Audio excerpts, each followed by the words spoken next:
Welcome, everyone, to the Julius Baer Women's Speed Chess Championship. It's time for a semifinal. It's bright and early. Perfect time for chess. I'm your host, Grandmaster Daniel Naroditsky. And alongside me today, a pleasure to be commentating alongside Women's Grandmaster Jen Shahade. Jen, good morning to you. We're in the same time zone. So hope you made your coffee because we've got some exciting chess coming up. Oh, yeah. And I bet you this chess is going to wake us up, Adanya, as we have two of the most exciting women players on the planet facing off today for a chance to get into the final. I couldn't be more happy to wake up early and call this with you. Lovely. Here is the bracket today. We are covering Kateryna Lagno, the top seed, who faces off against Dronavalli Harika, two powerhouses of chess players, two completely opposing styles, which I think is what's going to make this match so interesting. And most importantly, the winner of this match faces the one and only Yifan in the WSCC final. So the stakes could not be higher. The players could not be better. It's going to be an amazing match, which is going to get started in just about 5 minutes. Kateryna Lagno versus Dronavalli Harika.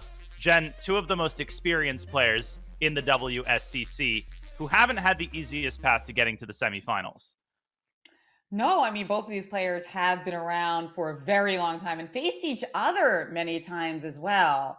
But Kateryna Lagno, indeed, actually lost her very first game in that quarterfinals, but came back with quite a bang. But first, let's take a look at her incredible accomplishments. Honestly, Danya, she's won pretty much everything except the Women's World Championship. But even that, she got ever so close. And I wouldn't bet against her winning that one day. And of course, she is the defending Women's Speed Chess champion.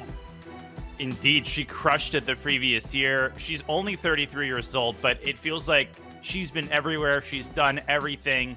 She's so experienced. 2018 FIDE Women's World Chess Champion runner-up. She's the 2014 Women's World Rapid Champion. She has a storied resume, and she crushed it to get to the semifinals. As you said, Jen, she lost actually the first two games of her quarterfinals match against Priyanka Nutaki. And then you would never know that when you look at this match line. I mean, this is just crazy. 17.5, 4.5 was the final score.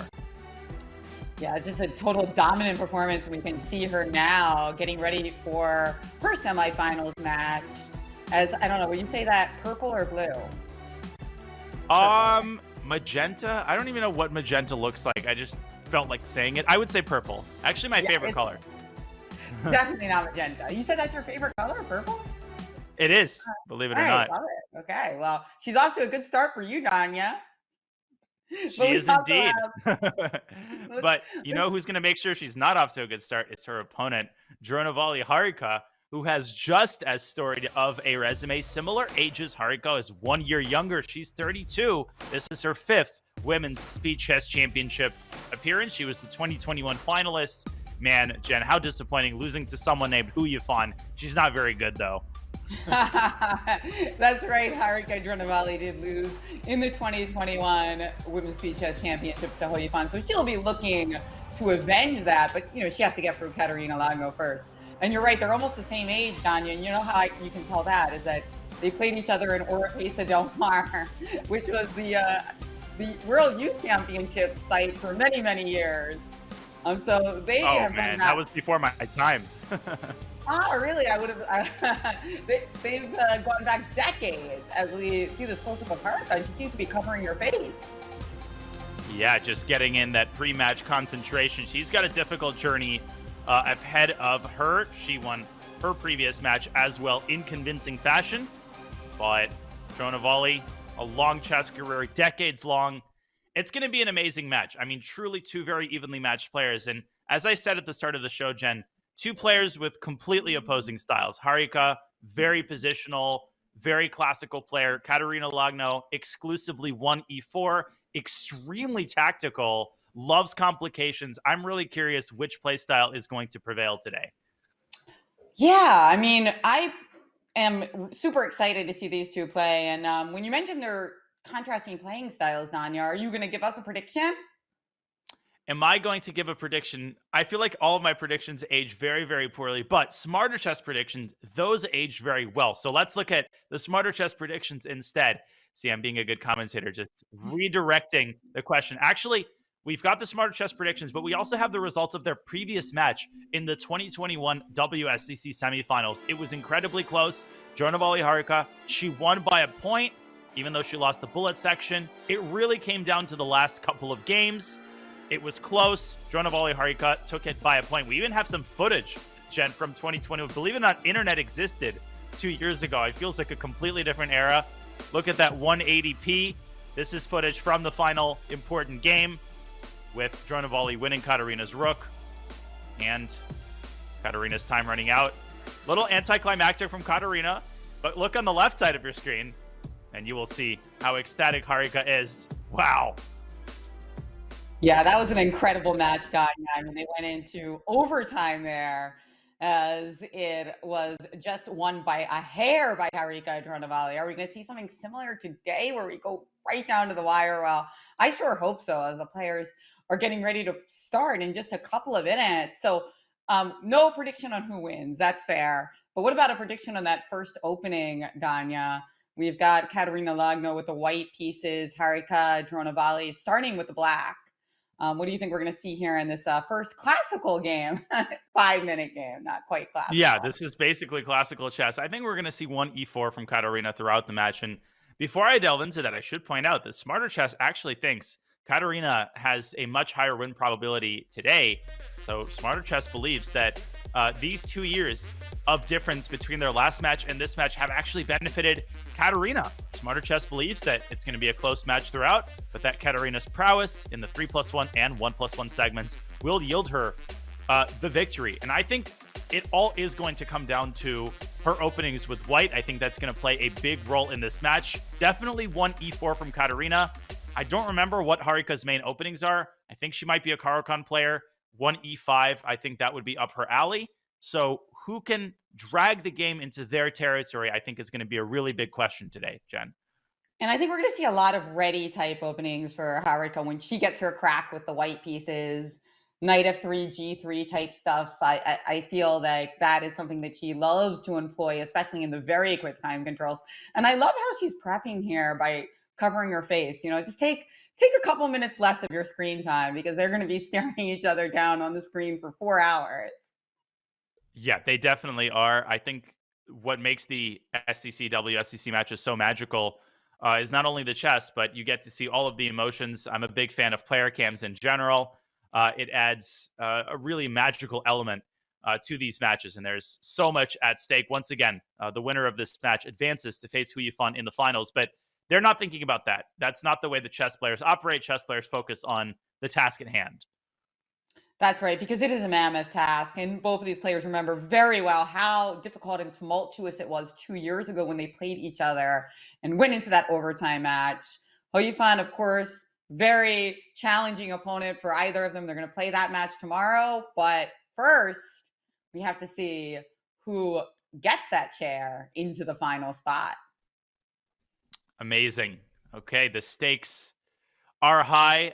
The prizes are very, very generous in the WSCC. Not only does the winner advance to the title match, but there's also a lot of cash prizes. $6,000 is awarded to the winner, and very innovative, $6,000 is split by win percentage, which gives the losing player more motivation. Even if it's a blowout match, you get a lot of money per win. So you don't lose hope. You keep fighting.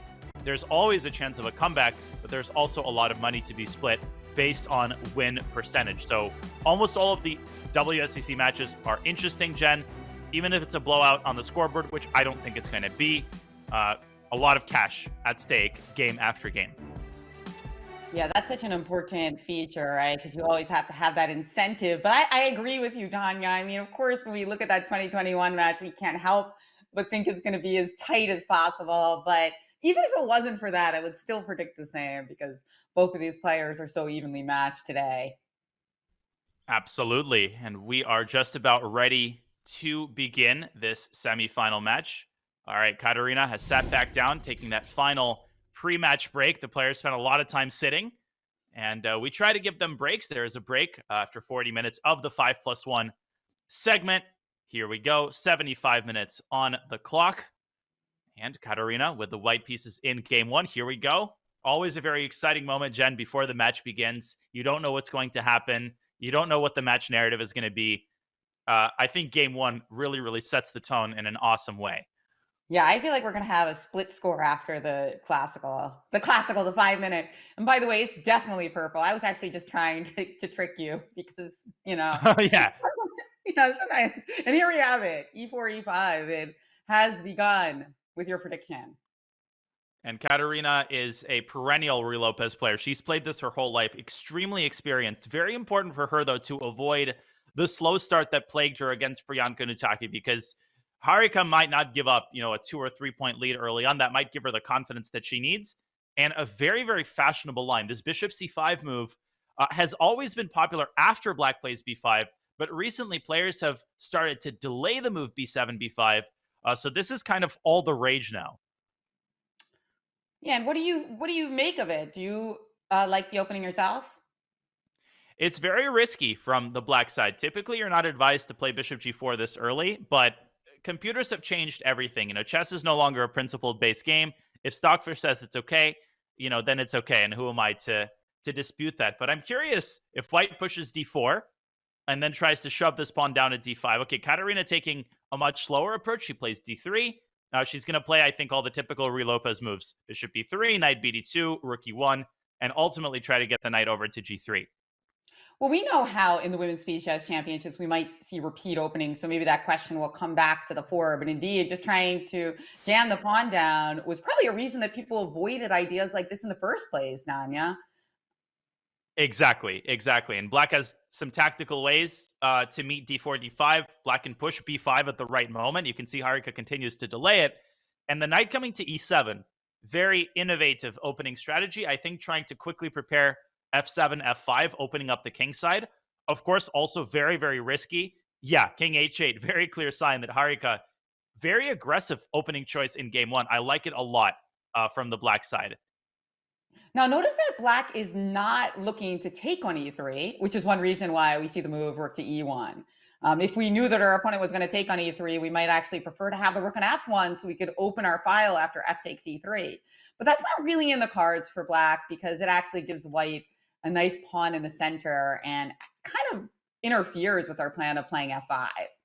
Exactly. And the other problem with pushing f5 too early is that after e takes f5, if you take back with a knight, in many instances, you're going to have to deal with the fork, g2, g4, or I should say g2, g-fork. Okay, there's finally, Harika plays the move b5, which, 20 years ago would have been played about 10 moves earlier. She sends the bishop back to c2, and now I think she's going to try to figure out the right circumstances under which to play f5. So she does take on e3. Very good call. F takes c3 by Kateryna. And maybe Harika will actually push d5 rather than f5. That's another pawn breakthrough that black has to seriously consider. Yeah, I actually didn't think she was going to take on e3, but now I think it makes sense. I'm usually used to playing bishop b3 after they play b5. With the bishop on c2, it obviously has some advantages, but it does make d5 look a little bit more appealing for black. That bishop on c2 a bit more passive than it would be on b3. Exactly. And this bishop could come alive in the event that white pushes d4, but that's far in the future. Knight f1. But Kateryna, I think Harika has a great position. I would consider following up with f7, f5 now. It's no longer a pawn breakthrough. At this point, you're just occupying space on the king side. There we go, f5. I think knight g3, chasing the bishop away. Now f4 is a potential positional threat, clamping down on the e3 square. I think Kateryna should beat Harika to the punch and try to push e4 and establish an outpost there for the knight. I agree. We got to do something. We could also consider the tactics if we try something like knight f5 and e4. Although I feel a little reluctant to do that because of rook takes f3 ideas. So e4 immediately, as you predicted, Danya, is the move. Indeed, and a trade on e4. Kateryna takes back with the pawn, so I think she's going after the queen trade. And the endgame is going to be pretty balanced. Black has a very nice knight on f4, but white doesn't really have any weaknesses. Everything is under control. I think Kateryna might bring her rook to d1. There are some interesting tactics with knight takes h3 check, which have to be calculated. Maybe a move like knight h4 is worth considering, but that opens up the possibility for rook d2. Yeah, very nice defensive move by Kateryna, preventing knight takes h3. And her next move, I think, is going to be rook a to d1. Maybe a tiny, tiny pull here for white. Yeah, I would like black, except notice that knight on c6. This is a bit of an annoyance, and this is one reason why we love having to move c3 in when we play the Ruy Lopez, because it prevents that knight on c6 from having a nice square. Yeah, exactly. And also, of course, we should not forget that in some situations, a4 might be a good idea to explode the queen side, open up another front. So just a slightly more comfortable position for Kateryna. Knight to d3. Harika trying to solve her problems very tactically, forcing a trade. But Kateryna says, no, I want to keep my bishop. I think the light squares are very important. How is she going to smoke this knight out of d3, though, is the big question. Rook b1, a very surprising move, but makes more sense when you think about your idea of a4, right? So it's not like that rook on a1 is passive. It's getting ready to jump into action itself. And now the knight departs d3, so maybe Kateryna should take this opportunity and bring the rook back to d1 and prevent the knight from reappearing on d3. Maybe she's also thinking about a move like b4, which would make a4 even stronger because it would immobilize the b5 pawn. Okay, very good. There's b4. Maybe knight a4 from Harika, but then she has to reckon with the destruction of her queenside pawn structure. So Kateryna basically posing a lot of problems on every move, doing a really good job of milking Harika's clock. And I think she's in control. White is in control in this endgame, even if objectively it's only a slight advantage. And now we see knight to e6, a4 played, going along with the plan. The computer really did detect that rook move. f3. Rook f3 and rook d2. Oh no, rook takes And f3. she What can finds we it. do? Shoot. Oh. A, B, and Kateryna collapses. Rook takes c3, and the game is over. Wait, why is the game over after rook takes c3? Because pawn takes c6, rook takes c2, and you're just up a piece. You're just up a piece, Kateryna. The same exact thing happened in her match against Priyanka. She was better in game one. She makes a blunder. If she had taken the rook on f3, it's still a game. Yeah, black gets 2 pieces for a rook, but white plays a takes b5. Instead, Kateryna overreacts, and now she can resign. Simply down a piece, bishop b3. But okay, knight d4, either knight to d4 really should be winning with a bit of precise technique, which of course Harika will display. Wow, what a nice shot by Harika. Rook takes f3, always tactically alert there. With the idea that after pawn takes f3, rook d2, tactical clearance idea. Very nice. And now Kateryna is going down. It's a shame, Danya, because I really like the way she played that. Brutal. And chess is so, and this is such a good illustration as Harika very precisely gets her knight back to d4. Kateryna's queenside will collapse, and with that, her chances of a miracle save. But you can never relax. I mean, you think everything is under control. You're sitting by the fireplace, and suddenly, the fire alarm sounds. The tactic comes absolutely out of nowhere. And okay, simply knight takes c6 and knight takes b4. Kateryna will make a couple more moves, but there are too many pawns on the board. Yeah, in the end game, sometimes these tactics come from surprise because we think, oh, it's the end game. There are no more tactics, but there are always tactics. And Harika is grateful for it as she starts off with a big win with the black pieces at that. Amazing win by Harika. She stays tactically alert. And for Kateryna, she might be telling herself, this is all part of the plan. This is exactly how I started the previous match. I won at 17.5, 4.5. So everybody please relax. But okay, Priyanka is a great young up-and-coming player, but you don't want to give someone as experienced as Harika a big lead because she's so solid. She doesn't tend to lose games in a row. Let's see how Kateryna reacts to the black pieces. So this time it's Harika who plays one e4. A little bit uncharacteristic. It's not her main move, but she follows in the footsteps of the recent Nakamura Caruana game from Isle of Man, which saw a reemergence of this 4-knight Scotch. Very, very dangerous opening. Yeah, I think we're going to see her switch around. That's always hard to play against in the speed chess champs, too, when they switch from e4 to ready. But hey, this looks like a promising beginning for her, as not only did she win the first game, but also off to a nice start here. I will note that Kateryna is pounding out the moves, though. Very well prepared. He's only used 3 seconds in her clock. Yeah. Is one of the main lines, I think, of the 4-knight Scotch. In my understanding, when white plays the move h3 early, typically the dark squared bishop comes out to f4 rather than g5. So it seems like Harika might be mixing two different plans. But because this is such a solid opening, it's not a mistake. I mean, now she can play bishop takes f6, but instead chooses to keep the tension. I like it. Bishop h4. Okay, rook b8, very typical move. Sometimes the rook drops down to b4, paying a little lateral visit to the bishop and forcing white's hand. Yeah, that's one of the nice things about this position for black, right? That beautiful open B file, semi-open B file, and rook B1 by Harika. It's funny. That was a key move by Kateryna in the last Yeah, game as well. yeah, rook fb1 would have been kind of interesting, though. Then we might have to stage an intervention. Rook ab1. Good Okay, I point. mean, maybe she didn't want b3 probably because of bishop e5. And the knight on c3 becomes very vulnerable. Yeah, there's that rook b4 move. Rook B4, right? And watch out. Those of you watching, welcome, first of all. Good morning or good evening, wherever you are. And just remember loose pieces. This is something that even the best players in the world lose because of loose pieces. It happened last game, but right now we're in an end game. Who do you prefer in this end game? Do you like the bishops or do you like the better structure? I like the bishop pair. I'm a sucker for the bishop pair. I also like that black has a lot of mobility on the queen side. There's c5, c4. Yeah, Kateryna with a5, potentially pushing the pawn to a4. Both sides are really, really solid here, but I like black's space advantage. I like how compactly black's bishops are placed. But objectively, the position is definitely closer to equal. Maybe I would consider bishop e5 and then slowly start, or not so slowly, start dragging your c-pawn down the board. Sometimes white experiences some trouble finding good spots for the minor pieces, particularly if black tries to get the pawn to c4. Yeah, I would really love to get my knight to like D4 or something like that, right? But note, and there it is, but note There it A3 is. is hanging.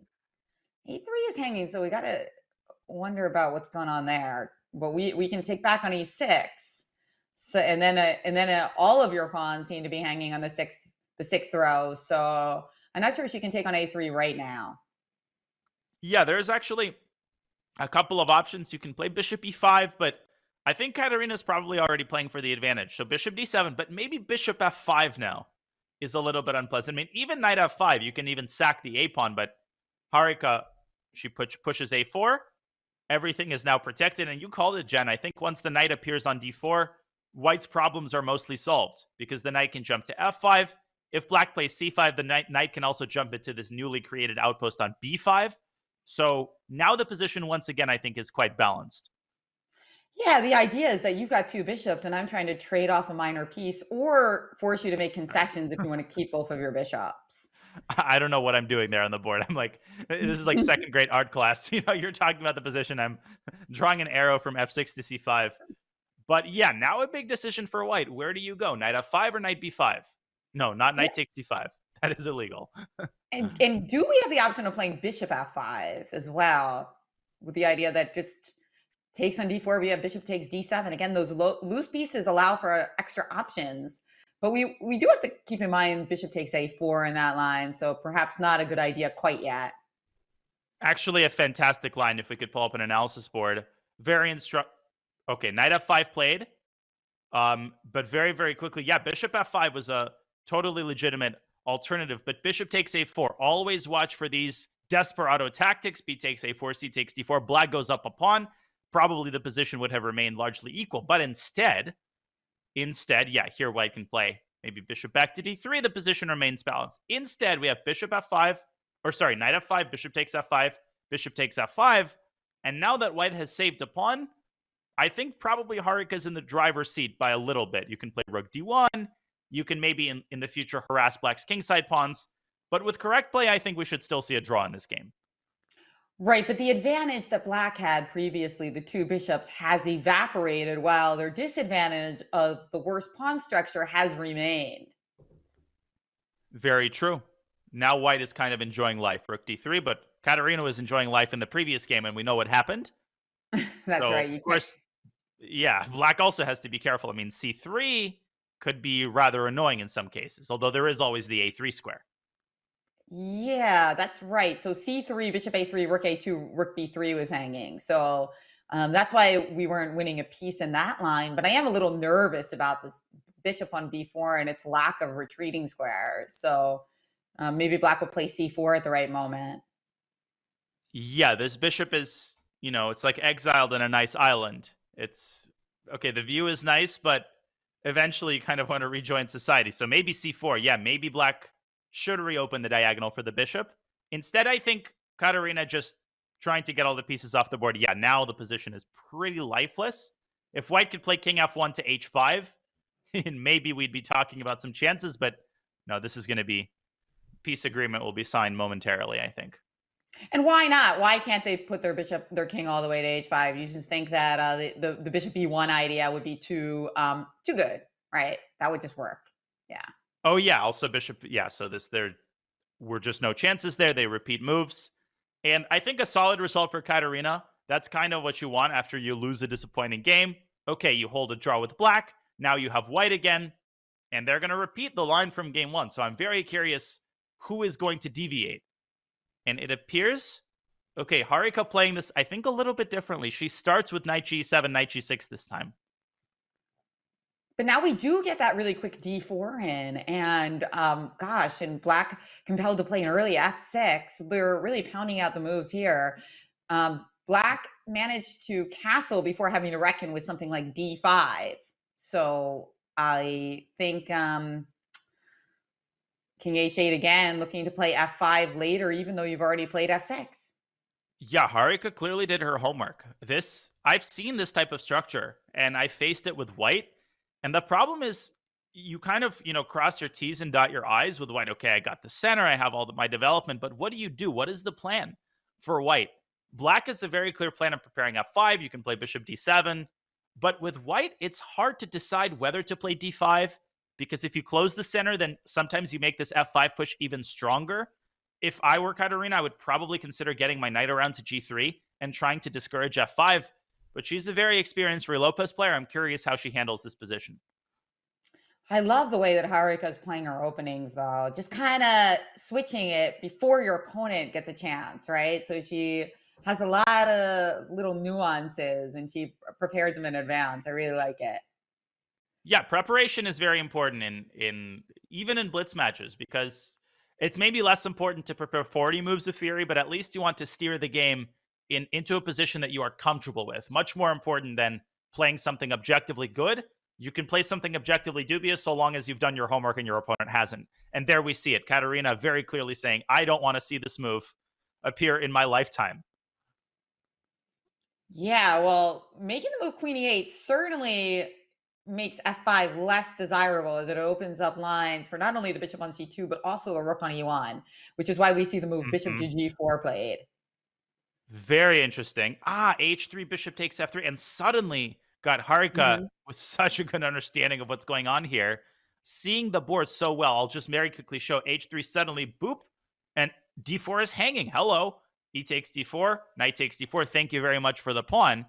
And this is very hard to deal with because, again, if white pushes d5, then the knight drops back to e7. And again, now f5 becomes much, much stronger because the e-file doesn't really open up with black's e-pawn essentially blocking the rook. So bishop g4, very problematic move for Kateryna to face. And she does play d5 basically because she has no choice. That's right. She has to protect that pawn. And now, not only are your ideas on tap, but that knight on g6 looks so beautifully poised to play either knight f4 or knight h4. That's why knight e3 was played, pushing at least the bishop back. I suppose bishop h5 would have been met by g4, trapping the bishop. So well-timed knight play there by Kateryna. This looks like a King's Indian. I mean, this is a very classic King's Indian structure. Of course, there's no fianchetto. Whoa. I'll solve that during the break. I'm definitely not drawing all of those arrows. But there's no King's Indian. Bishop on g7, but clearly defined. White is playing on the queen side, trying to go b4 and c5. Black, it's only a matter of time. I think it's time to play f5. No, Dronavalli trying to discourage white from operating on the queen side first. But I'm lobbying for f5. I love black's position here, though. I mean, the King's Indian defense usually have a bad bishop on g7, and white has a strong dark squared bishop here. We're left with our good bishop, and white is left with a bad one. Very true. And knight f4, another excellent move, keeping her options open, queen g6. And at the right moment, black can play a takes b4. And black can also tango on the queen side. The rook can come to a2. Okay, now a big moment. Knight h3 check maybe, and then queen g6, just amassing the pieces on the king side. That's right. I mean, the knight on h3, beautifully supported by the bishop on d7. I wish I could play bishop a4 somehow and trade off the light squared bishops, but it's no dice. You've got that square totally under lockdown. Okay, look at this move, Yeah, knight to knight d5. What's up with d5. that? Trying to open up the F file. So in the event of the trade, black opens up the F file, and maybe there's ideas with like knight g6, knight f4, even sacrificing the knight on that square in the future. Of course, white can push h4. In fact, that would probably be my instinct reaction to push h4, try to initiate the trade on f3, and that'll make it much more difficult for black to finally push f5. Knight to d2, very risky move by Kateryna. She's moving her pieces away from the kingside gen. I know I'm a broken record, but f5, maybe the time has come. It's gonna come. Don't worry. One of these days. She's Yeah, she's winding up for no, it. not quite yet. She's just, she's raising the intrigue, but maybe now. Yes, No, I this feel is like the she's gonna time. go queen g6. She's gonna go queen g6, isn't she? Yes. This the first time you don't guess that move, she's gonna play it. It's like you have this piece of candy, but you're saving it and saving it because, once it's gone, you're not gonna have the anticipation. No, no, no. I'm not saving the candy. It's gone. Now she's gonna go rook a2, I think. Yeah, and I don't blame her. It's like the tactics now potentially erupting on both sides. For instance, rook a2, bishop b3, simple move, just threatening the rook. Nope, rook takes d2, and suddenly I've got a killer fork, a royal fork as they call it. But hey, she did play f5 when we least expected it. Yeah, exactly. Now that we're like, wait a second, now I don't really want to play f5. She's like, okay, let's play f5. But okay, still very, very tempting, I think, the way that she's playing this. Because if there is a trade on, and that was a great line, by the way, Jen, with the rook a2, rook takes d2, rook a2, rook d2. I'm not sure what's going on here, but we'll fix the errors during the break. Now we have the trade on f5, and suddenly knight to h3 becomes a very serious threat because the f2 pawn is a long-term weakness.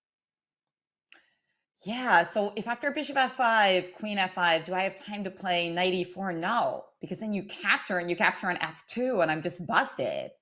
I really want to get that one crucial tempo I need to stick a knight on e4 and stop your position from being so dominant. It's white, Maybe you can do it immediately, like right here. right? Because the queen's not yet on the f file. So so it's the same line as before, but your queen's on g6. You don't have time to attack f2. Exactly. I think this is what she's calculating, but knight e4, there's also rook a2. 45 seconds now for Kateryna, and she hasn't solved any of the problems on the king side. I think the issue started when she dropped her knight back to d2. Now her king is wide open. You called it. And okay, now the blunders come. Knight h3 check, and white simply collapses. Knight h3, knight f2.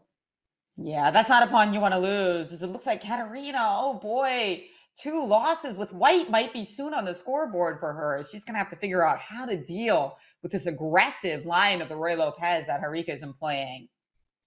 I mean, this is just incredible understanding of all of the typical ideas of the line by Harika. It started with d6 and f6, not afraid to play a very ugly looking move. She understands that the king is very safe on h8, then forcing white to close the center, very patiently amassing her pieces on the king side, using her time well, and now finishing it off with what seems to be a very accurate sequence. Just knight takes f2, and queen h3 is also coming.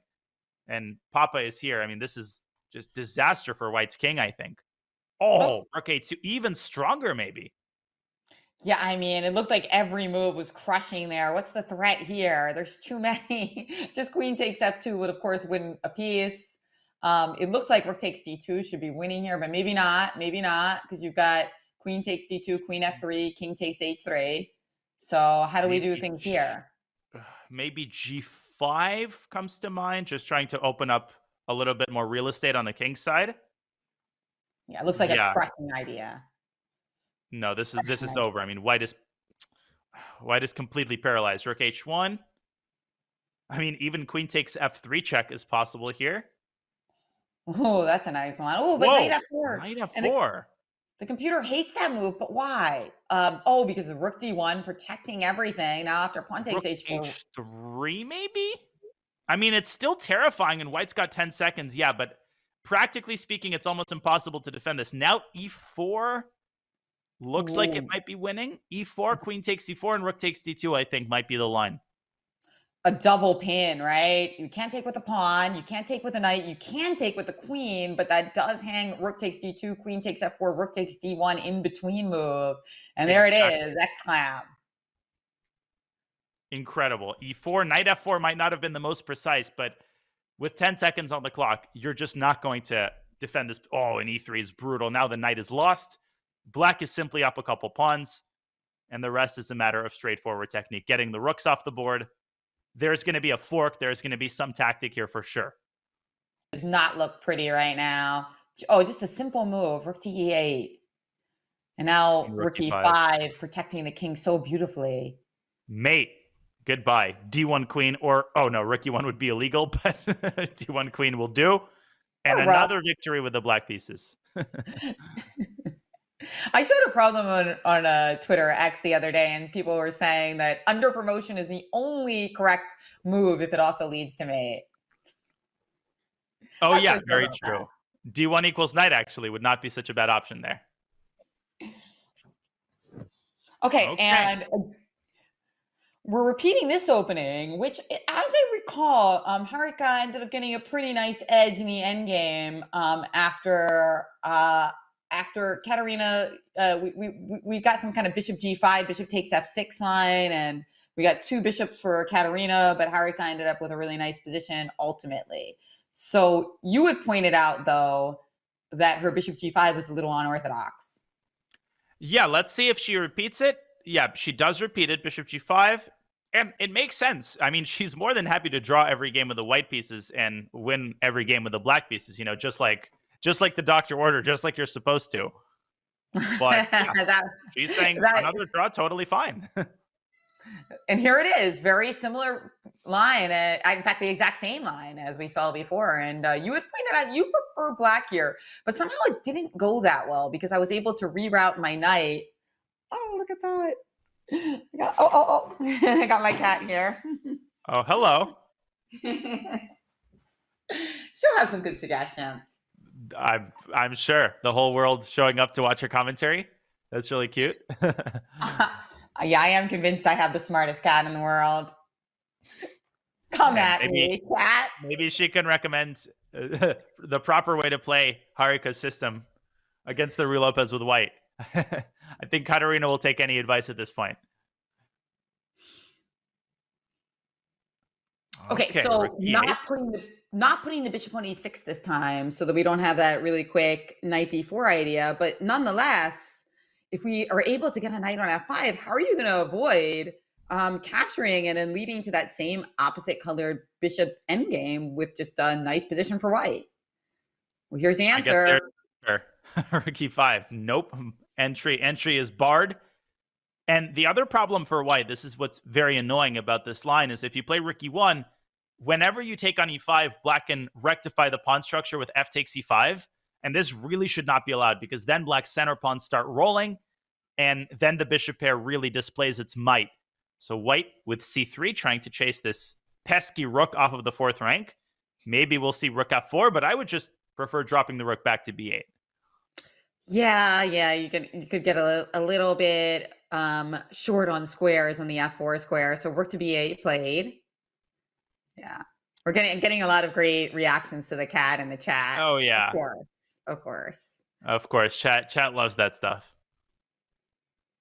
So here's why cats are so smart, Danya. It's because what if you think about intelligence not as how smart you are, like absolutely, but how smart you are relative to your brain.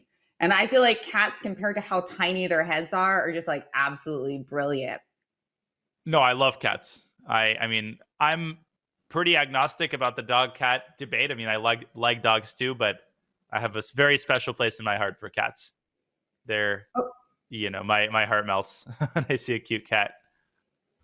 So wait, rook g5 here. Computer hates it for some reason.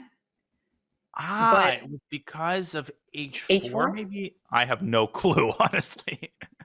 Yeah, maybe there was something with h4 and knight f5 right away. But in any case, king h2, natural move, potentially preparing f4 to, protect the knight on g3 and block out all the nasty business. F4 is a massive threat. F4, rook g7, and then knight h5. That is actually beautiful geometry. The rook is Oh, simply trapped in that line. Maybe black should move her king in order to vacate an escape square for the rook. Instead, she just puts her bishop on f4. Because that makes a lot of sense. Yeah. Okay. So, and but now, suddenly white is a little paralyzed. Hmm.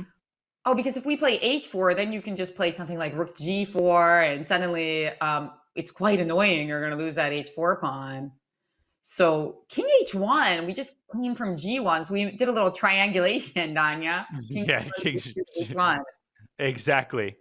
And now bishop g3, f g3, rook g3 opens up the f pawn. You definitely don't want to do that. So the position remains approximately dynamically balanced, but black also has to be very, very careful, because if you play rook e5 and you say, okay, let's get back to the center, then suddenly you walk into knight e2 and you lose because bishop g5 walks into a fork. So black has to tread very, very carefully. Maybe it's time to move the bishop back to d6. Yeah, yeah, really nice move there by king h1. Not what you would expect, but makes a lot of sense. So Harika Okay. just really alert and creative in this match so far. Let's dance together, says Kateryna. King h1, king h8. Very nice idea. Rook drops back to g8 and potentially moves back to the open file on e8. A lot of maneuvering here.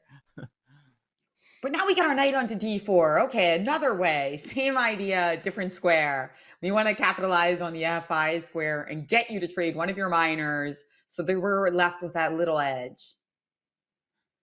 Man, every time it feels like, a piece is moved away from the center. Black plays a move on the king side, and now white's going to drop. But now knight e2 runs into rook e3. There's this very soft square on e3.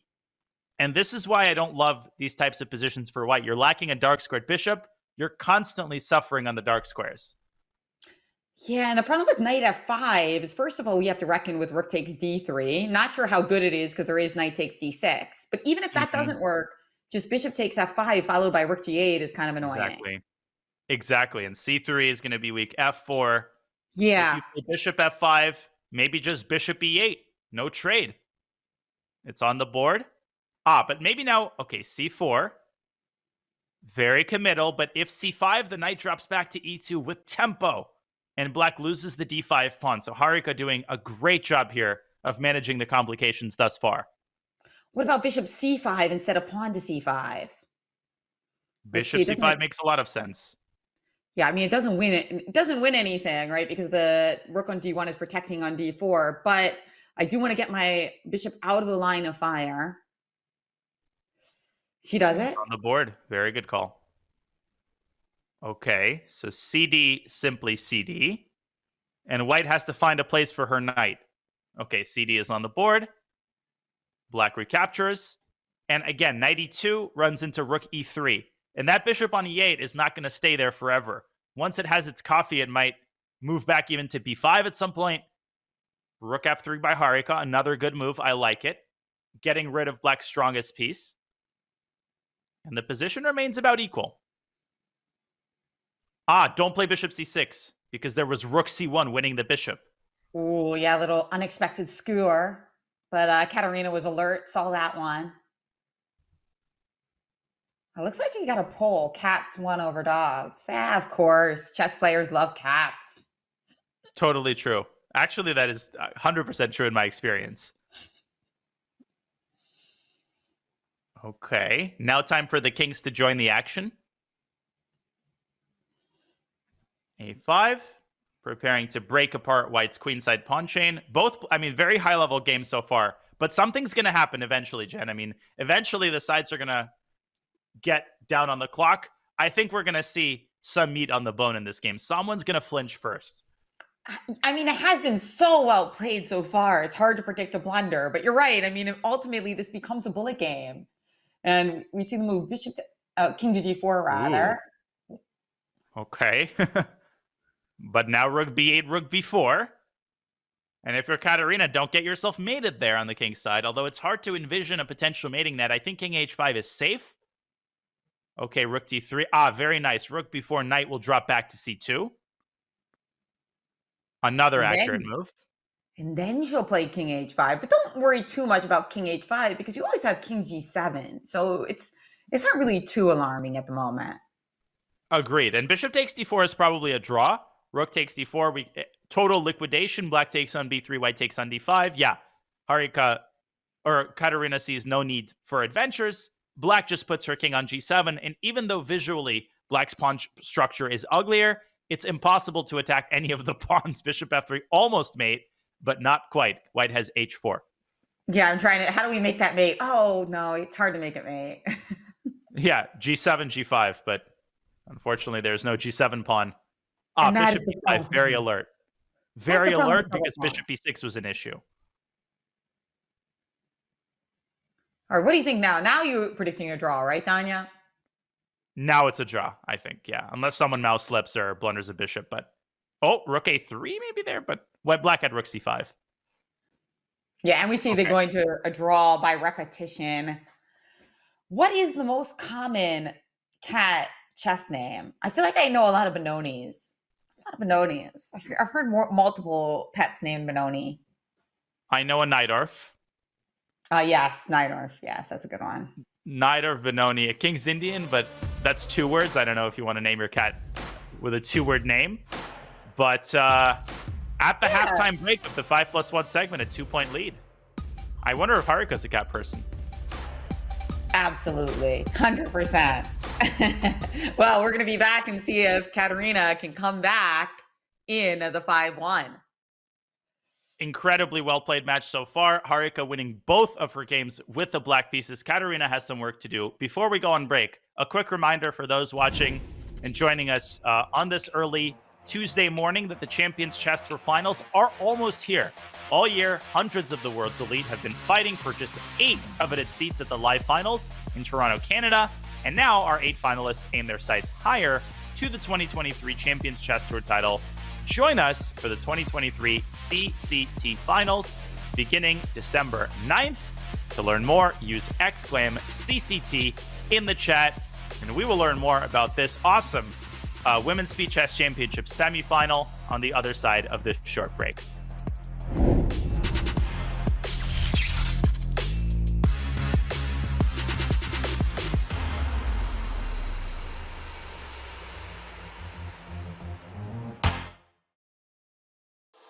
And Carlitos opens with a perfect serve. Pawn to d4. Black returns with a nice forehand to e6. Ouch! That piece just got captured at 127 miles per hour. Amazing! That's another 3 points for Alcaraz. Oh no, that's an unforced error. It's a match point. Alcaraz winds up for the move. It's game, set, and checkmate.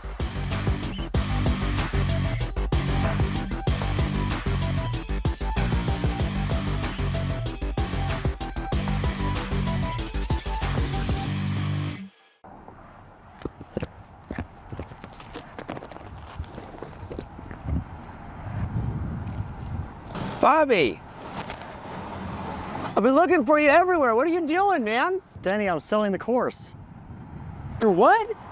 I'm selling the Chessable course. With a sign? I know the cops around here, it's okay. And someone even came up to me and they were interested. Get in the car. Get in the car. We're gonna figure something else out.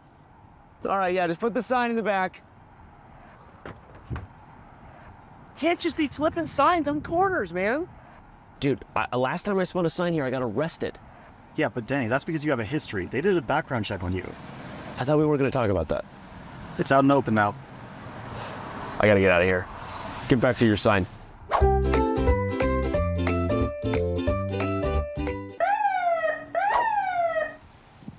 Bob, what are you doing, man? Danny, the cops are after me. Tell them I went that way. You went that way, officer. That way. Nothing. Yep.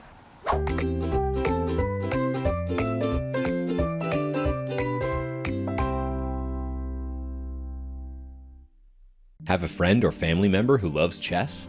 Gift them a Chess.com membership today and see them take their game to the next level. You can choose a gold, platinum, or diamond membership for 1 month or 1 year. Want your gift to arrive on your friend's birthday or on a holiday? Gifts can be scheduled to arrive up to 90 days in the future. All premium plans include an ad-free experience, unlimited puzzles and lessons, and unlock all bots. Go platinum to add unlimited game review or diamond to unlock insights and coach explanations. Give the gift of chess today.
Welcome back to the Julius Baer Women's Speed Chess Championship, where Dronavalli Harika leads Kateryna Lagno with a score of 3-1.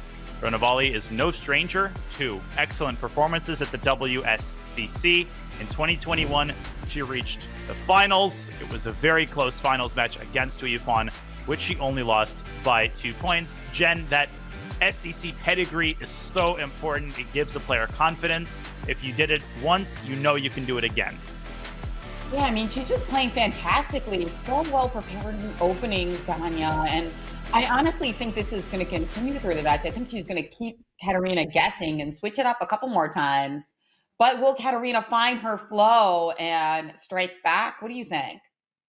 Well, it really depends on, I think, a specific issue of the opening. Kateryna has gotten out-prepared and out-muscled in this Ruy Lopez line. So I'm curious, will Kateryna maybe switch to an Italian, or did she use that break, as some players do during these matches, to quickly look up a line, quickly patch something up?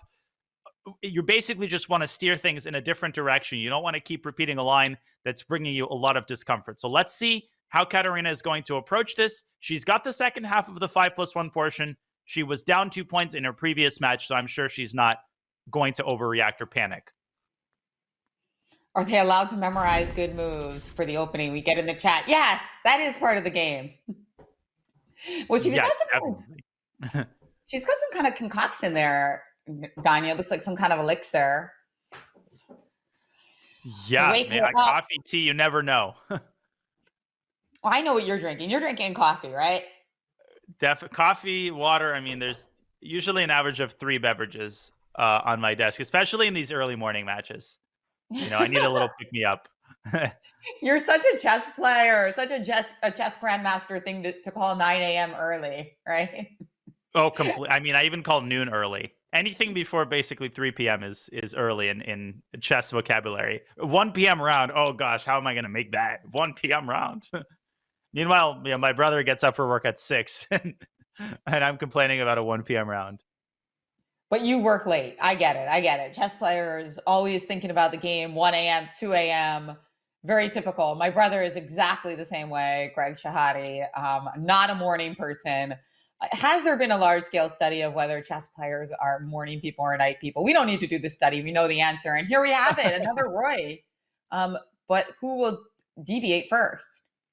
And Harika playing some mind, as Peter Lecko would say, hang on a second, some mind games. Knight g7, I think Dronavalli anticipated that Kateryna probably looked up the a6 bishop c5 line during the break, and she has prepared a second sideline, the Kozio system, where black quickly gets the knight to g6. So kind of similar to what she played previously, but in this line, typically the bishop comes out to e7.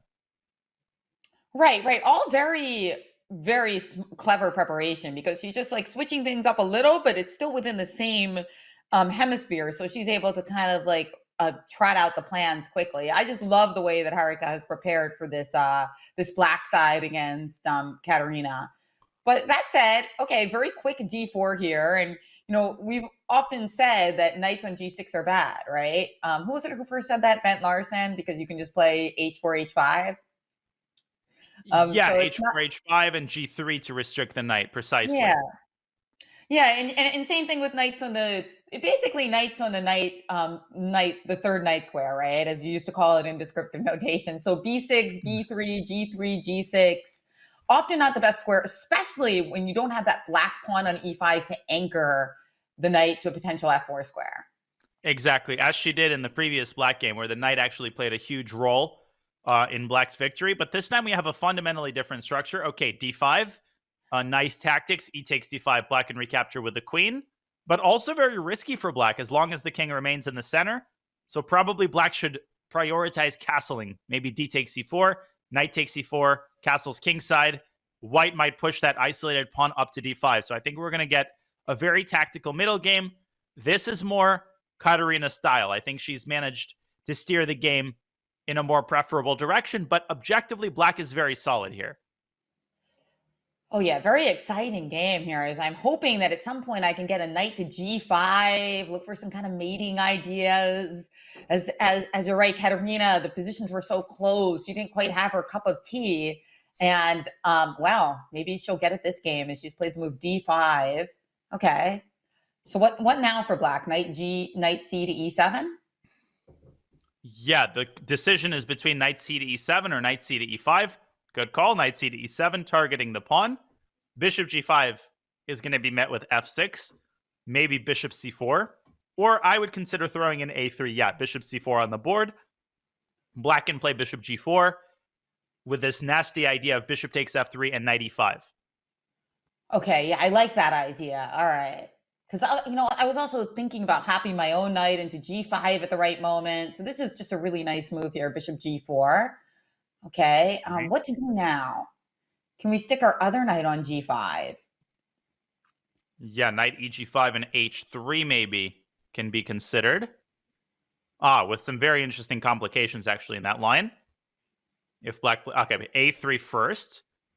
But here, black can even respond with knight e5, believe it or not, because that counterattacks the bishop on c4. So Harika doesn't have to move this bishop away at all. Maybe she will. Yeah, she does. Bishop a5. But now maybe white can expand b4 and bishop b2. Oh, I like this. Bishop b2, gorgeous long diagonal. As now your knight e5 idea no longer playable because we just take it off with the bishop. Exactly. I feel like this is a little bit too cooperative by Harika. On the other hand, she now has access to the f4 square. Or h4, knight h4. Knight h4. This position is just, gosh, it's screaming tactics. But where are they? Okay, queen d3. No, she's just allowing these doubled pawns. So she's just saying knight takes f3, pawn takes f3, and maybe that king will slide over to h1 and rook g1 with the bishop on b2. And hey, take my double pawns and I'll use them to mate you. Exactly. That's such an instructive point for newer players who are typically very afraid, as one should be, of this pawn structure. But as you correctly point out, especially in conjunction with his bishop on b2, suddenly white can develop decisive pressure on g7. And we're about to find out, is black going to be able to, for example, get a queen to h3, or is white's attack on the g-file going to prevail? I should point out, though, black has a very important defensive resource in the form of knight e to g6, just sticking a paperweight on the g-file and making it very difficult for white to attack down that file. But what about moves just like queen c3, tickling you on... Played. Well, it has been played. And note that if you play f6, I have d6 check. But bishop d4. Oh my God, what a move. Devastating. And that wins on the spot because the threat of queen h3 is unstoppable. Bishop d4 is going to end it if Harika finds it. Yes. Look at her. Look at her face. She sees something. I think she sees it. The problem is that there's a mate. You have no other. Oops, sorry. That was not played. My bad. Oh, God. Okay. No. That did not happen. The terrible thing for Kateryna, there's no other moves because knight f5 runs into knight f6. So bishop d4, if queen takes d4, knight takes f3, winning the queen. If queen to b3, the only other square that holds on to f3, you say you just have queen to h3, and the mating threat is unstoppable. She missed it. She missed it. That was a big dodge. And Kateryna even has queen takes g7 now. White now has incredible tactics of her own with queen takes g7 and knight f6, I think, transitioning into a winning endgame. Okay. Is that the best, though? Do we have knight f6 right away? Knight f6 right away? I thought so, but maybe it runs into this old bishop d4 idea at the right moment. Right. So I'm threatening checkmate, but you interpose, and yeah, exactly. That could actually come back to bite me. So, okay, I like your idea. Queen takes g7, knight f6 check, king h8, knight takes d7. And at the end of the day, we're up a pawn, but we also have just that slashing bishop on b2. And that is the biggest problem. This old king h1, rook g1 idea is going to be devastating. And, okay, knight c5. Kateryna goes the other direction. And now, again, takes, and knight d4, I think, is once again a super nasty idea, once again involving the d4 square. And this is why we have two knights, Danya. You can take one and we fork you with the other. Exactly. One to checkmate you on the king side, one to clog up the diagonal on the other side of the board. But 1 minute now for Harika, and maybe she's not... Okay, now she finds the harder tactic involving the d4 square.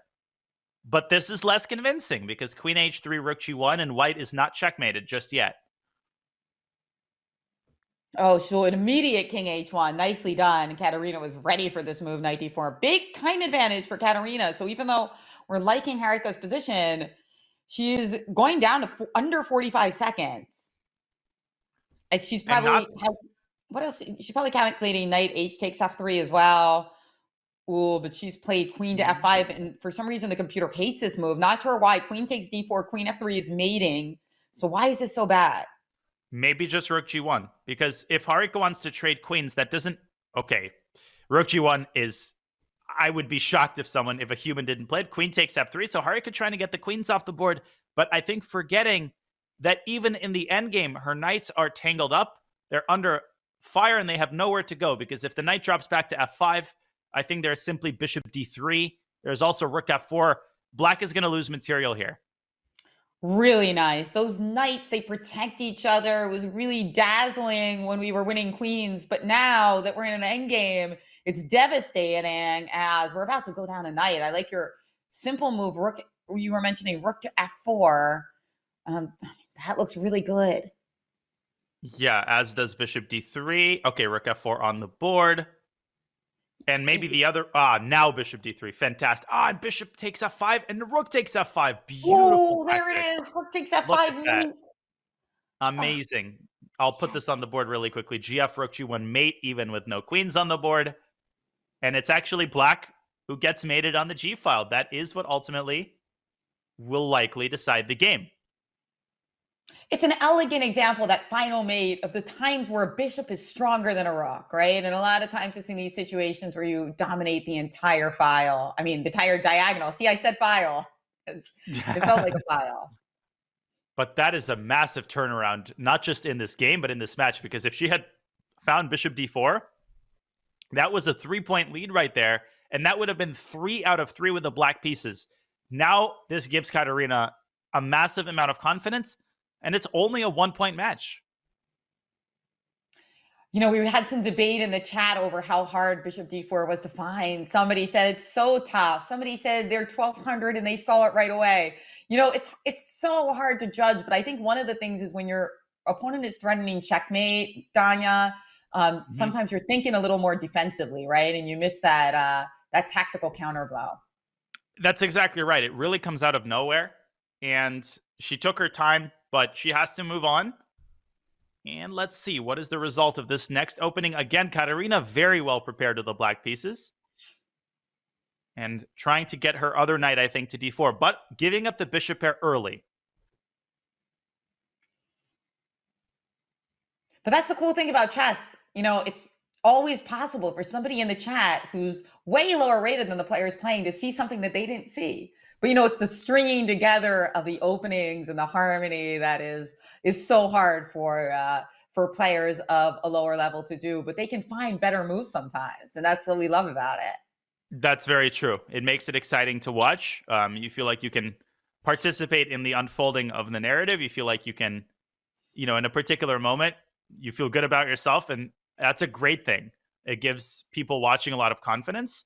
Okay, I think now probably black should take the opportunity to eliminate the bishop pair. If you allow white's bishop to slink back to a2, then you'll have problems on the light squares later. Good decision by Kateryna. Okay, maybe c3, queen b3 was a nasty opportunity, but instead Harika completes her development. Yeah, you can see she does not want to get into time pressure again. As she's played bishop to e3, the chat saying it's just luck when you find a move that they didn't find. Hey, no, it's not just luck. There's not that much luck in chess. Okay, we've got knight versus bishop here.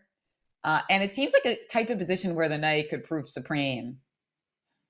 Yeah, potentially this bishop will have to find a better home. Maybe it can make itself useful on c5. Especially because if white plays c3 eventually, you want to clamp down on the d4 square so that white doesn't break through in the center. Okay, hard to say so far who's better. Let's see how this game unfolds. a5 maybe preparing rook a4. Black drops back to d5, offering what would be a very favorable queen trade because of the pawn structure transformation. I think we're going to see something like queen f5 or queen e2 maybe from Harika. Yeah, queen f5. Yeah, we don't want to have that we've worked so hard. Harika has worked very hard to cement that knight on c4, so she doesn't want to just throw it away with something like queen takes d5. Very true. Now the bishop does in fact come out to c5. The position probably about equal, objectively. Yeah, I agree with that, but I feel like maybe white's moves are a little bit harder to come up with now. Like I feel like I don't know exactly what to do with white anymore. I put my pawn on a5 to kind of maximize things a little. Yeah, and I can't really play c3 because my d pawn is hanging.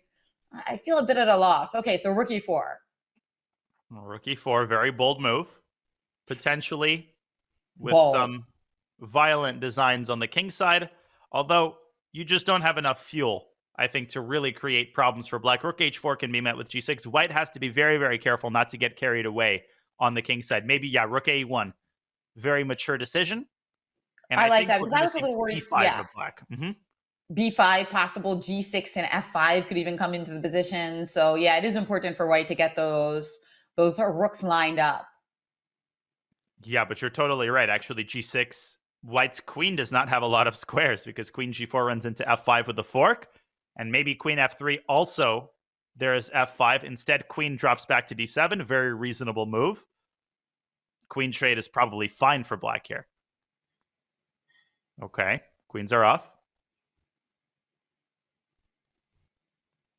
Okay, all right. So with the queens off, it's looking, of course, more balanced, as there's things we don't have to worry about anymore. Less clutter with the ideas of f5. I think what you mentioned earlier about the move b5 for black, is that viable? Because that will add a little bit of an imbalance, right? With a potential fight over the a file. Yeah, I actually really like b5. I think it sets your pawns in motion, and eventually if you can kick this knight away from c4, then you're very, very happy. Also, if you can induce c3 under the right circumstances, you're happy. But maybe c3 should be considered here tactically. c3, bishop c5. You can try to force the bishop to e7, and then d3, d4 will be possible because that bishop will hang if black takes the pawn. But instead, white kind of adopting a holding pattern with rook back to e2, maybe trying to take the sting out of the move f5. Yeah, and now I'm not as sure about b5 because I kind of wanted to put my rook on a7 as soon as I played it. So yeah, there's a different idea for black now. Playing bishop b4, threatening just to fork the pawn. So rook a1, anticipating that, quickly played by Harika. They're both playing very fast this game. Yeah, there's plenty of time on the clock. Still, the position is very locked up. Not much is happening yet. But again, the question is which side is gonna try to take active measures first, or are they just going to continue, making neutral moves? This is sometimes how games can end in a repetition. But I think Harika is going to continue to try g3, king g2, h4. Both sides making surface level improvements to their position. Yeah, there we go. Completing the architectural design on the king side, as my coach would say. Yeah, just nicely and quickly done. It's funny, they're playing so well this game, like so few mistakes, so accurate. And it's and then last round we had such a wild battle where there was like so many tactics for both sides. So of course there were some mistakes, and it's kind of just the nature of Blitz, isn't it? That if you play a more wild tactical game, of course there's going to be more mistakes for both sides. Yeah, that's exactly right. Here, the price of a move isn't that high. There's, maybe 4 or 5 options on every move that keeps the evaluation. And the player's doing a great job of keeping everything secured. But we already know from the very first game that tactics can spring out of nowhere, particularly when one side has a knight. So as the clocks continue to dwindle very, very slowly, things might ultimately end up heating up. a6, okay. Sensible. Freezing the pawn on a5. Okay, rook e4, offering a trade. But I would probably drop the rook back to d7. I would not trade in this particular version, because the rook on b5 is suddenly going to get stranded. Yeah, and we have to worry about somehow the d file. If we can't contest the d file, then it could be very strong for white. So rook e4, not a trade that we think Kateryna is going to go for, that Lagno is going to go for. But that is one thing that I think everybody watching in the chat who's trying to get better while they watch this. Thanks for joining us. Think about trades. Would you take that trade? Right? And instead, they're actually going for a rep or perp. And repetition. Kateryna sort of declines the repetition. She puts her rook. Okay, now she says, all right, yeah, let's get back to the draw. And a very sensible result. I mean, the position very locked up. There's no sense for either player to do anything drastic. And Harika maintains her 1-point lead. Again, Ruy Lopez. And another Cosio. Side, yes, back to knight g7. Oh, but this was a line that Kateryna got in a really thrilling, exciting position. Okay, let's see if we repeat that. Yeah, it's actually interesting to me that Harika is deviating from the bishop c5 line, which won her several games, because I at least would play it once to just see what my opponent has prepared during the break. I mean, maybe Kateryna asked, this other GM who might be in her house right now, I'm not going to say any names, also pretty good Ruy Lopez player, maybe she looked up games, but at least I would test out and see what horrible things she has in wait. Instead, Harika going for a completely different type of position. Very interesting. And they have actually the same exact line on the board. Or very, very similar. And then we saw I think maybe d5 came before a3 in the last game, but extremely similar and could transpose. Yeah. And now a3. Yeah, we remember that in that version, White's bishop was on c4. So there were some minor changes. Maybe White can throw an h3 to prevent the move bishop g4. Maybe White can play bishop b3. Of course, okay, d5. Very ambitious once again by Kateryna. I like it. Bishop f4. Now White is slightly better here. Yeah, just not giving her time to play that bishop g4 move. So getting rid of one of the knights.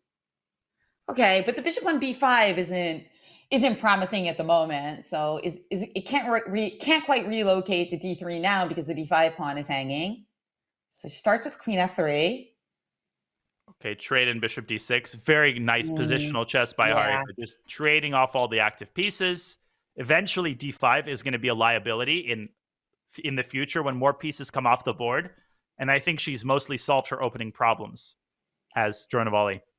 I think she'll just move the bishop on b5 here and say, like, do you want to take on g3 yourself? And if she takes on g3, do you think that White could consider taking with the f pawn, or do you think she'll just take with the more pedestrian h pawn? No, absolutely. That's a great point. F takes g3 would be up her alley. just trying to open up some pressure on f7. I would definitely consider that in a blitz game. And it's something that black has to factor in. I think Harika is going to keep the tension. b5, very committal move, because now you're creating a weakness on c6. Maybe in the future, white could try to double rooks on the c file. But all of that is in the distant future, because black is also going to bring her queen out to f6. I really like the way that Harika has handled the last couple moves of the middle game.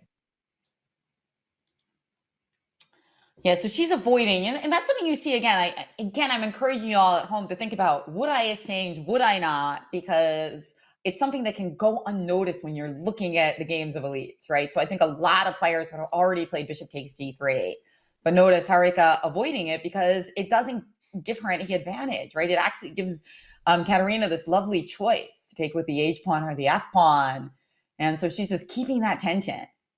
And now she would have definitely taken to the f-pawn with the queen and the rook very nicely combining to pressure f7. So queen e7, contesting the e-file, preventing rook e1, which would run into queen takes e1. Maybe, no, h3 blunders a piece.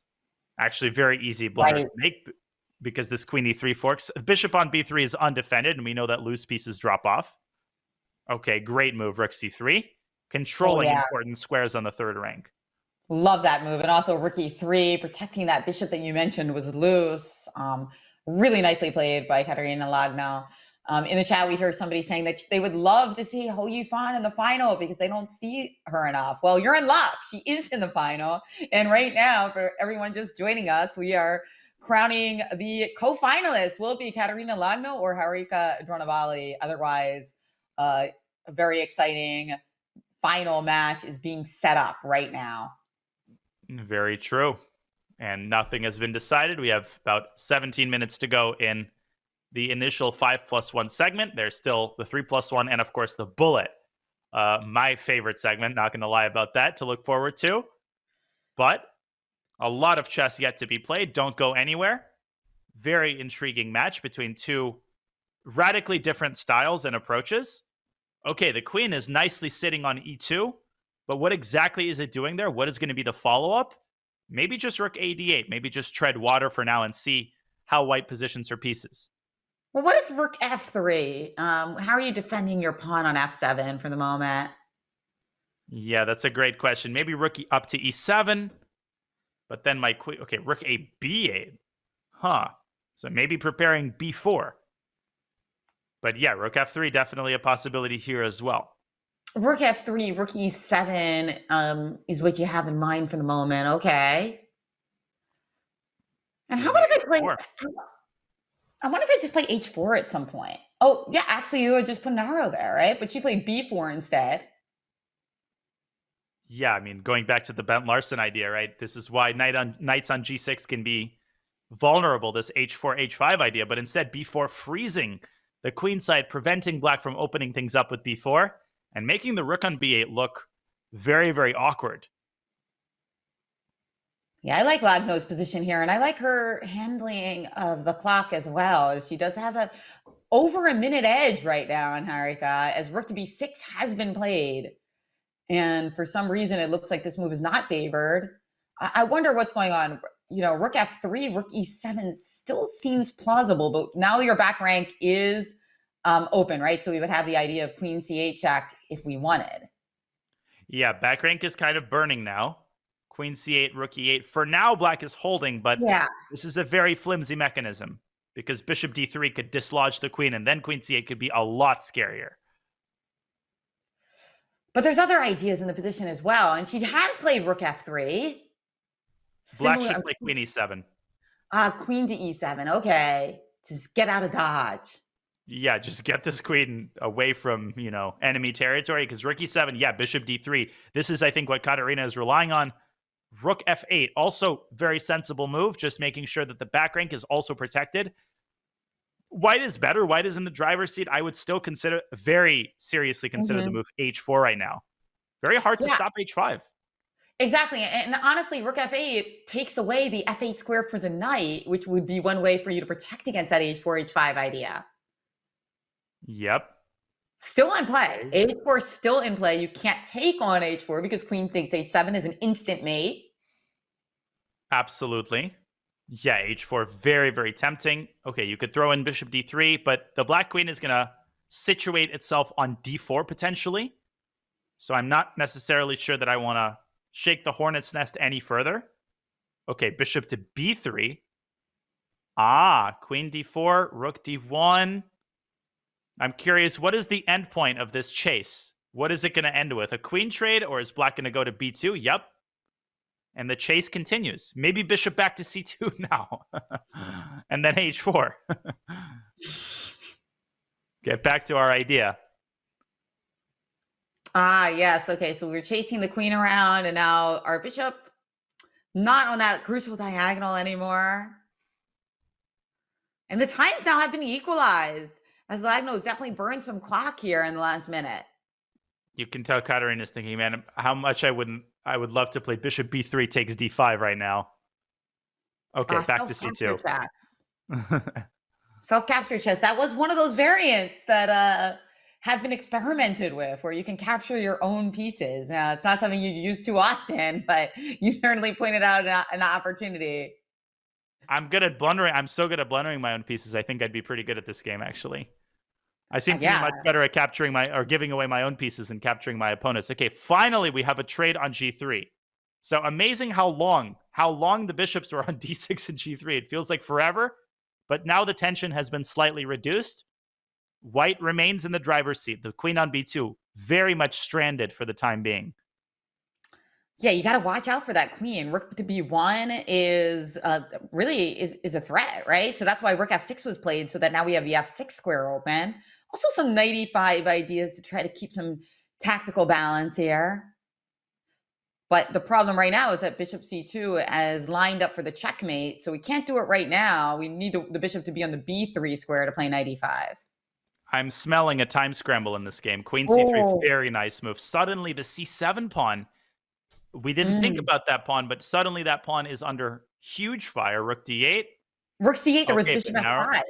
So there was no now time. It takes. She had to do this. And finally the d pawn will disappear. And this is where that knight f8 idea comes into play, right? But we can win a pawn, right? After rook c8 check, knight f8, we can play bishop takes h7 check. But very pretty.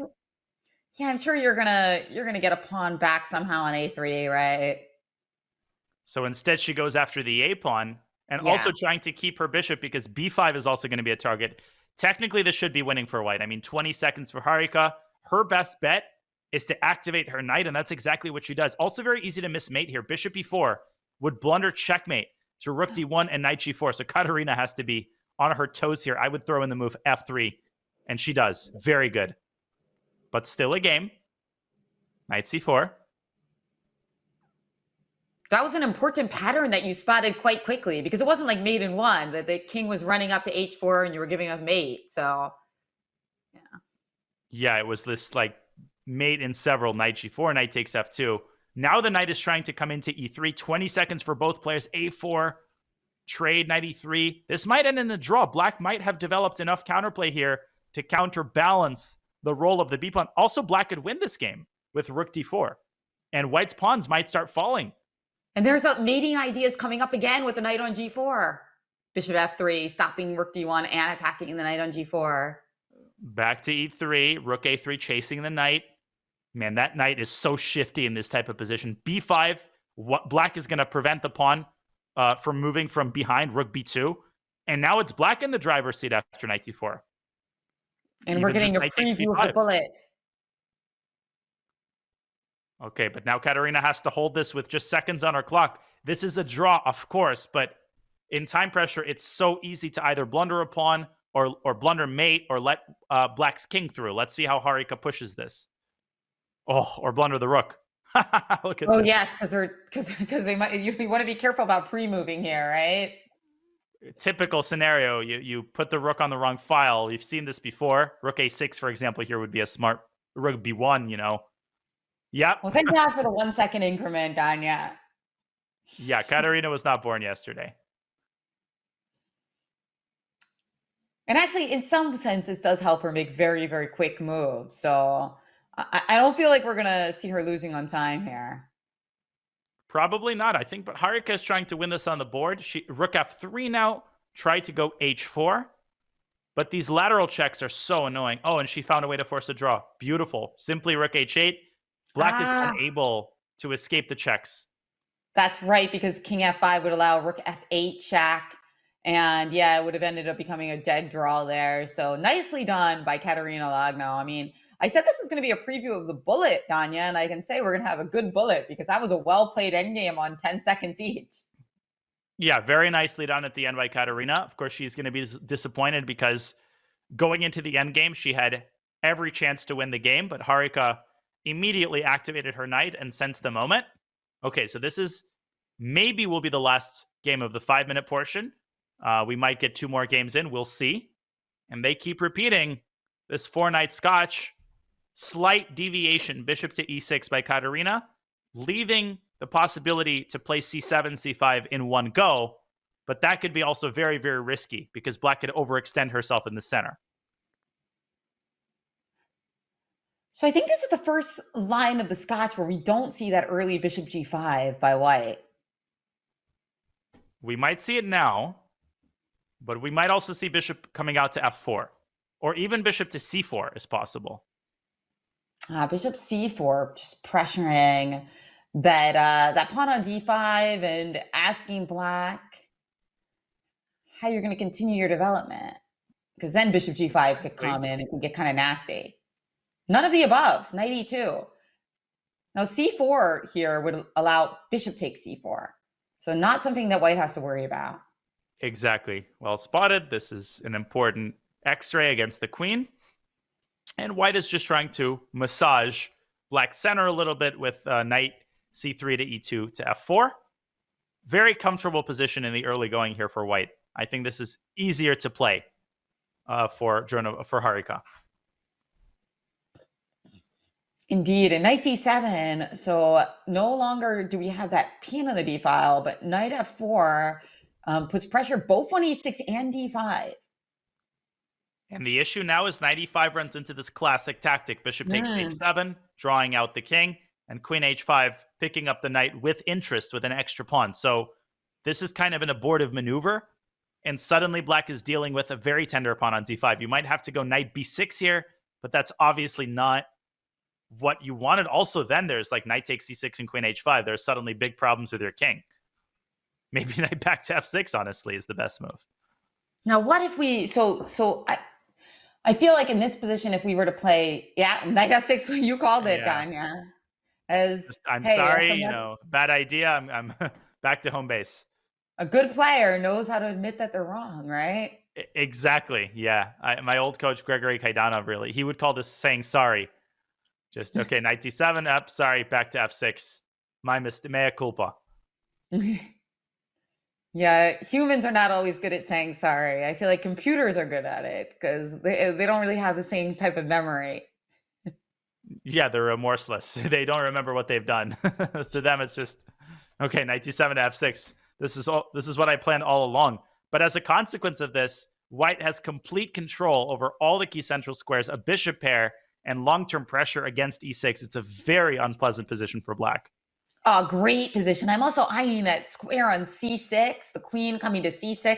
How can black survive this? She's going to have to come up with some great defensive ideas. I mean, queen d6 falls into bishop to f4.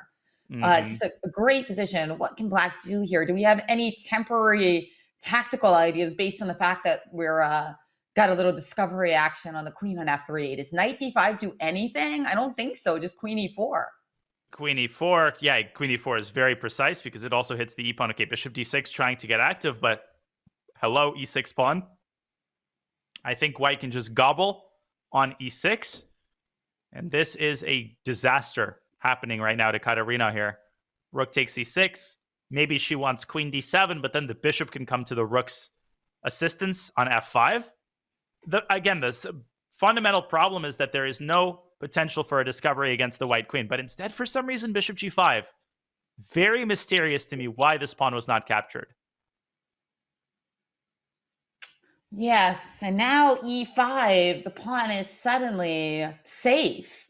I mean, sure, the bishop on d6, you might not like it, but hey, we saved our pawn, and after queen to f5, threatening bishop takes f6. Bishop takes f6, serious threat here because h7 hangs in the end, and there's also queen e6 check. So what should black do now? Yeah, g6. g6 I think is reasonable. Queen e6, king g7. Very scary, but thank you very much. I still have my e-pawn.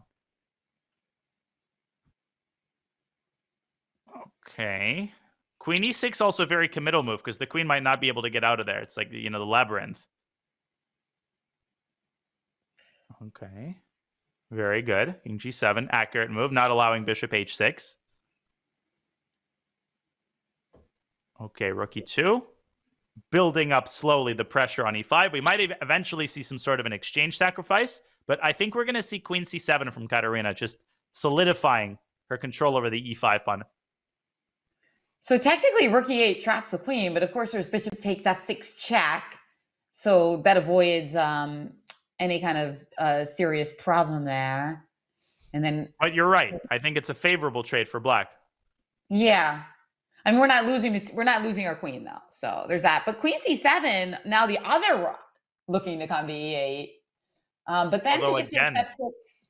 Yeah, then bishop takes f6 wins, huh? Big problem. How do you solve this problem? Maybe you go h6 first, then basically you force white to trade on f6. On the other hand, that weakens the g6 pawn. So things kind of quieting down here a little bit, although maybe they'll heat back up if white finds a way to make things tactical. I mean, maybe even an exchange sack on e5 should be considered. I would consider it in a blitz game for sure. Absolutely. Rook takes e5 could be considered. What other types of ideas can we consider here? I feel like my bishop on d3 is not doing quite as much as I would like. I wonder if we can just like blast things open at some point with like b4 and c5 or h4 as is Harika's choice. Okay, keeping the tension. But queen h3. So she wanted to evacuate her queen. She was sick of the constant problems with the rook coming to e8 or e7. Very sensible. And white maintains a firm grip on the center, knight to h5.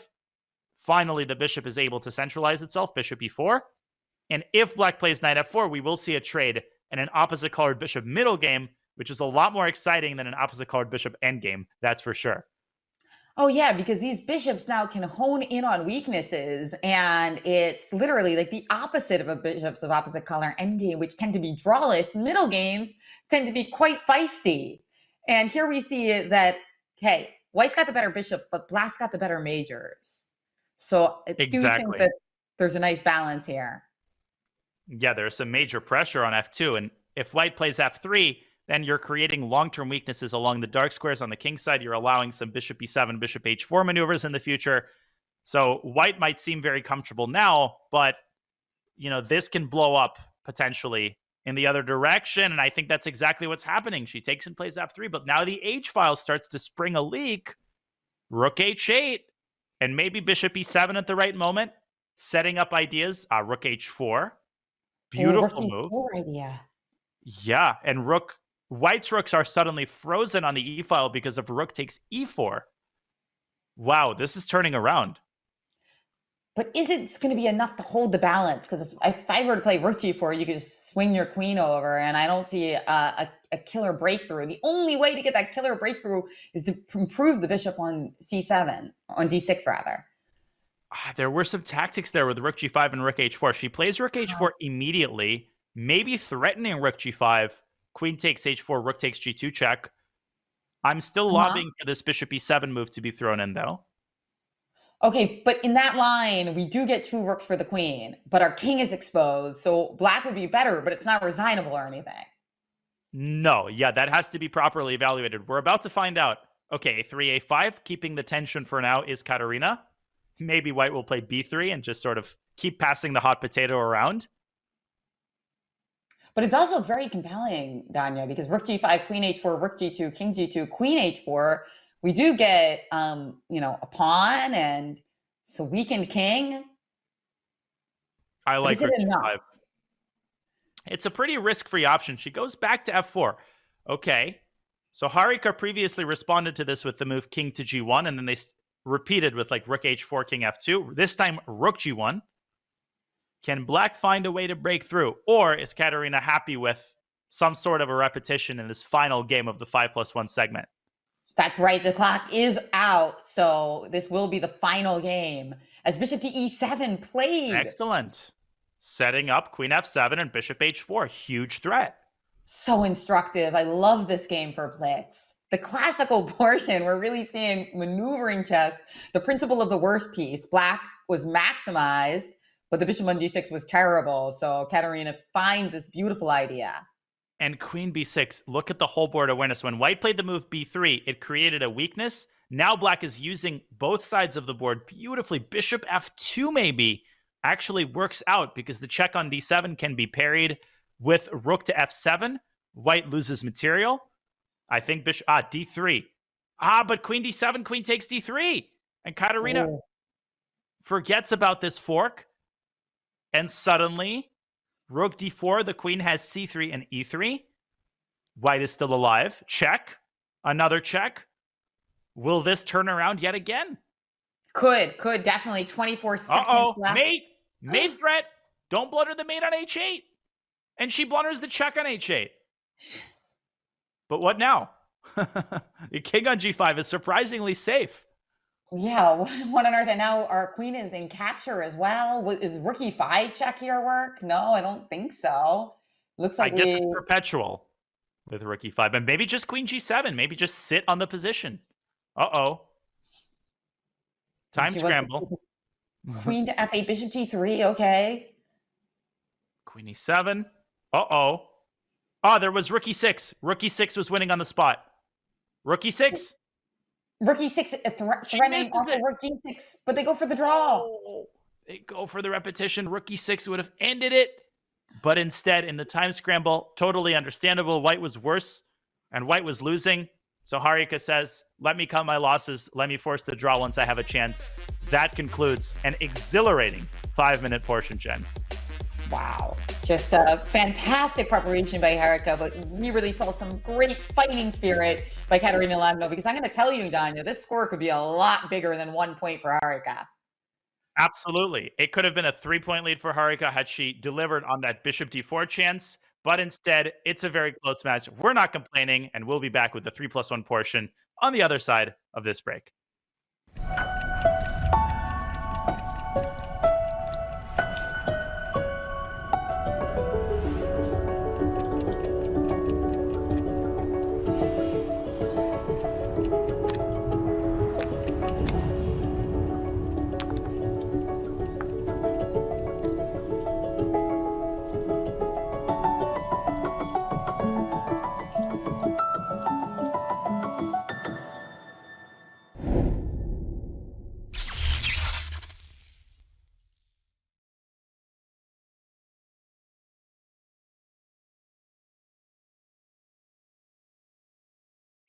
Your subscription makes shows like this possible, which is why our Twitch subscribers will never see ads on chess.com.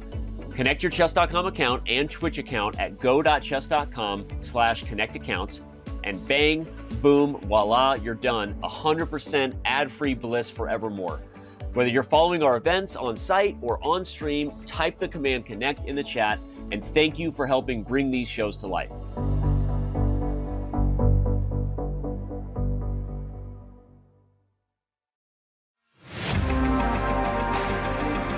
Well, all my projects now somehow are connected with chess, because I qualified for the candidates tournament, and of course I'm looking forward to play it and to prepare for it, and of course, but I'm also a mother of 4 children, and of course it's a huge part of my life, and so like when I don't study chess, I'm busy with my children, and you can imagine it's all day work, let's say. I don't think that it's my husband, no, because well, he supports me, but I would say that I would like to feel, I don't feel it so much, like maybe I expect too much from him, but maybe my children, yes. My youngest son, okay, let's say, because he gets really upset when I lose a game. and he's very, very happy when I win it. But okay, let's say my family. Yes.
Welcome back to the Women's Speed Chess Championship. After losing her first 2 games as white, Kateryna is still keeping it close, and she only trails by a point. 3.5, 4.5 in Harika's favor is the score. Jen, what are we expecting from what promises to be a really exciting 3+1 section? I think a really tight match. We've seen Harika better opening preparation, but only a 1-point lead, Danya. And I think that shows that Kateryna is in there and she's fighting. And I mean, that could bode very well for her as the time controls shorten. Absolutely. I think she got more momentum as the 5-minute section progressed. It wasn't easy to begin with. Incredible opening preparation by Harika, but this is the nature of these matches. You can be in the driver's seat what seems like the whole section, and yet you're only up by a point. But it does mystify me, Danya, because Harika had such beautiful wins in those first 2 black games, but beautiful positions out of the opening, rather, in the first 2 black games. But then she switched to the Cozio, rather, where her openings weren't quite as convincing. So I'm kind of curious to see which way she's going to go in this first game with black. Me too. I like that choice of beverage by Kateryna. That's Borjomi. It's a very well-known sparkling water brand from Georgia, which is known for its like salty taste. I'm a big fan, so I have it myself during a lot of commentaries. It's supposed to help with hangovers, but you know, Oh, all right. It's in case Can anybody's looking for can you get it here in America? Yeah, definitely. It's sold in like most European delis. Okay, well, can you pronounce that again? Berjomia? In Barjom, in like the Russian pronunciations, Barjom, but Barjomi is the proper spelling. All right. Well, good to know as we approach Thanksgiving and maybe a little turkey hangover. Get some Bergeron. Yeah, exactly. Just load it up. Yeah. Well, let's Make see. sure Let's the hold family has a judgment until we bottle. see the results of this match. Definitely, we'll be able to pronounce a verdict on Kateryna's beverage choices at the end of it. Okay, here we go. So Kateryna has the white pieces in game one, I believe. Yes. Okay, and a radical opening change. Harika pushes her e-pawn only one square up this time. Oh, but her openings were so good before. But that's the thing. Like, I think Harika probably thought that Kateryna would assume she'd continue with this, and then she doesn't. So it is a lot of psychological poise going on here as well. Yeah, in general, I really like Harika's approach to the opening. She keeps varying her lines. Clearly, she prepared a couple of different things for the match, and I think that's a very, very successful strategy. So Kateryna is an advanced French player. That's her main line. We have a typical advanced structure, and Harika actually deviating from the main line where the queen comes to b6 early, and instead, again, she's shown quite a propensity to get her knight onto g6 across several different openings now.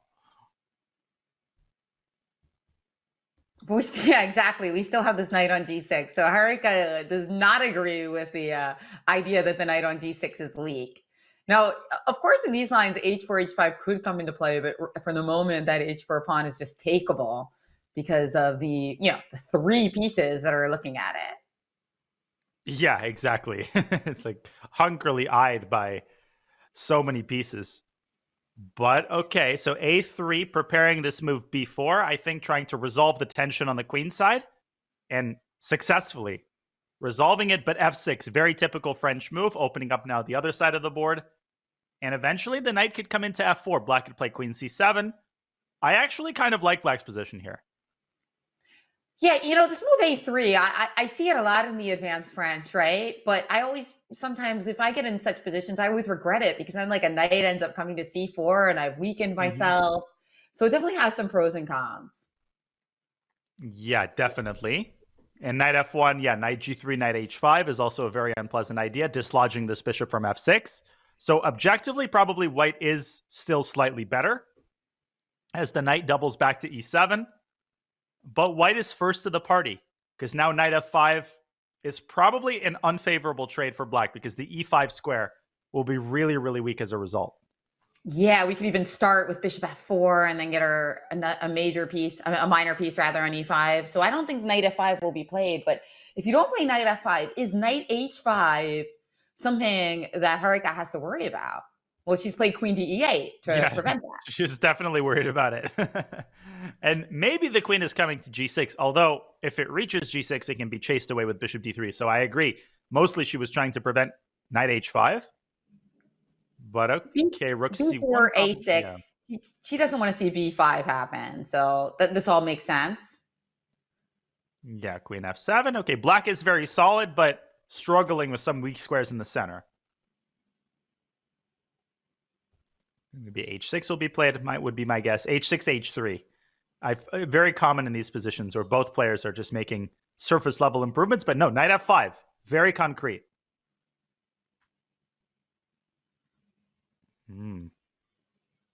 Oh, so many tempting options here. Yeah, just bishop to f4 really cementing our dark squares.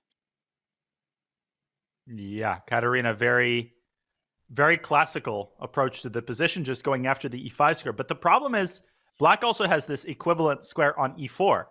And if you play the move bishop d3, then suddenly you're giving up the d4 pawn. So there are some logistical issues for white here.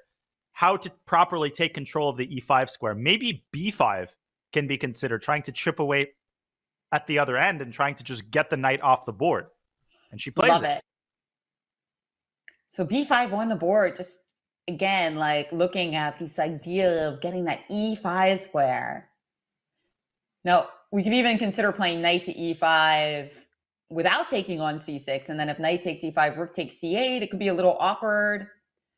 But first, it's black's move. Does black have any tactical ideas here, Danya? Yeah, knight d4 doesn't quite work out, although it has to be calculated. Knight takes d4, knight takes d4, bishop takes d4, white can throw in bishop takes d6. Okay, rook e4, very good. So rook e4. Immediate bishop takes c6. Bishop e5. And this is where the time is going to matter more, right? We're in the 3-minute portion. And so it looks like Kateryna has almost a minute edge in this game. Yeah, and let's remember, she won 7.5 against Priyanka in the 3-minute portion. So this is her time control. I think this is her segment. And this is where she's going to try to stake a claim. And you can see why. She's playing quickly and confidently.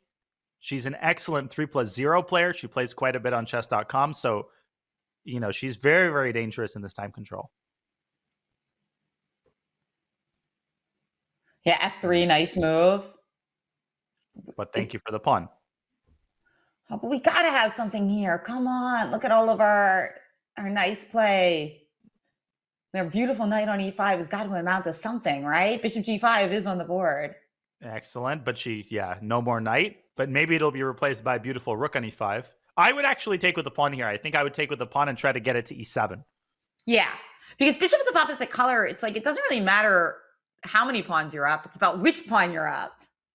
Exactly. Now I think black is fine. Rook e8. You can't really take on f5. Queen a1 check looks way too dangerous. At least to my eye. Maybe you can get away with it. Maybe you can take and go king f2. But yeah, probably things are kind of fizzling out here. So like queen e1 or something like that, or queen e2. But here's the thing. I mean, it is black who's up a pawn. So potentially white's not that devastated here that the game is likely to be drawn. Yeah, definitely not in a time scramble. I would take the side with a better bishop here because eventually white can create some threats against black. Yeah, there's h6, h3. It happened a little bit later than I thought it would, but a draw is by far the most likely result. Yeah, she's shuffling pieces here. And it's kind of nice from a pre-moving perspective because you know you can put your queen on d7. Yeah, but Kateryna is going for the win. She declines repetition. She believes that she's got control over the game. There's an f5 pawn. It can be captured. Instead, Kateryna stops the b pawn, which Harika gives away for some reason. Oh. And now white is very much playing for a win. But still should be a draw. Pawn to h5 is played. Oh. Queen g5, very good. Black is holding on. But what to do now? Maybe a check? f4. Another pawn disappears. Ah, very smart. Forcing the queen trade because queen c7 gives up the d4 pawn. And now it should be a draw. But black still has to be very, very careful here. Yeah, she has less than 10 seconds. So indeed. g5. Trying to trade. But she'll do it. She'll get it. Some sort of a fortress. And it really helps black that both of these pawns are on light squares because they can both be defended perpetually. Yeah, should be a draw now. Wow, well done by Harika. That was not easy to save there at the end. You know, this idea of f4 and queen f6 was very, very clever. Extremely. Okay, now it's just a dead draw. We're going to see some sort of a repetition. Yeah, okay. But I wasn't that thrilled with the results of her opening, Danya. We really loved her earlier black openings, but in this one, it really seemed like Kateryna got the upper hand. Yeah, definitely. Kateryna was in the driver's seat throughout the game. She really displayed great understanding of typical French advanced ideas. So I'm curious if Harika is going to repeat this or if she's going to keep cycling through different openings. Or are we going to see a Jababa London here? New opening alert. Very promising start. And Kateryna thinking whether to play d5. Yep. Okay, Jababa London. Excellent. e3, e6, and knight f3 is the topical line. And Harika continues to deliver the unexpected, switching up the openings. You know what, Danya? She's going to do it again in the bullet. I think we're going to see like the ready in the bullet. We're going to see a third opening. So E4 in the 5-minute, Jabava London in the 3-minute, and something completely different in the bullet. Yeah, I really like it. I mean, I have no problem with openings getting repeated, but when we get different types of positions, it also makes it more fun to commentate. So bishop d3, of course, I'm biased because I play this opening with white, but she's playing it very, very positionally. Typically, the knight heads for e5 in these types of positions. I think knight e2 is a bit of a more reluctant approach. What is the idea of putting that knight on e2? We've seen that Harika likes to have her knights on that g3, g6 square. Is that coming into play here as well? Yeah, I mean, I'm not sure where she's going. I mean, knight on e2 can't really go to f4. There's a bishop there. Can't go to d4. There's a pawn there. White's pieces are kind of stumbling over themselves so far in the opening. Somehow I think this particular setup will not be repeated. Knight b5, but simply rook c8, covering the c7 square, and the knight can be chased away with a6. Well, just to go back to classical principles, there is a reason why d4 and knight c3 aren't played that often, right? I mean, well, they used to be played even less frequently, right? That there was this idea, this adage that in C or D pawn openings, you get your pawn on c4 before you put your knight there. And hey, with this maneuver, White managed to do just that anyway. Yeah, White just spending, all the tempi in the world, but now knight b4 and d takes c4. I think that just wins the pawn. Yeah, knight b4 looks great. Oh, but or she missed CD it. first, but she can play it on the next move, I think, also knight b4, and that's simply a healthy pawn that can even be captured by the rook. Can we take on d5 here to... No, we can't, because you just take on c3. What a line. And then White plays CB at the end, but Black has a square. Uh-oh. Wait a second. No, but simply rook takes c4, and this is a disaster for White. This is just a clean center pawn that White is going to be missing here with tempo. Bad. All right, we like to switch the openings, but not if it turns out like this. Yeah, this is not great. I mean, the game goes on. White drops her queen back. Okay. You're only, quote unquote, only a pawn up, but Black can also just play bishop e7, quickly develop with castles. It's such an easy position to play for Black. Yeah, bishop d6 is also good.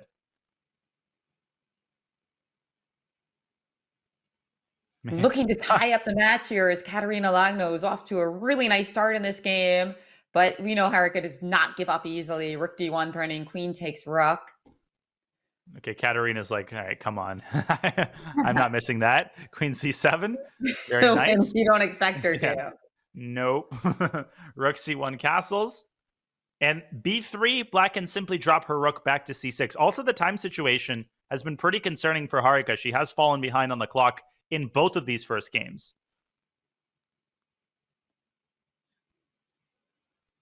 How can she get some play here? Well, she's played rook c1. She's trying to grab that c file.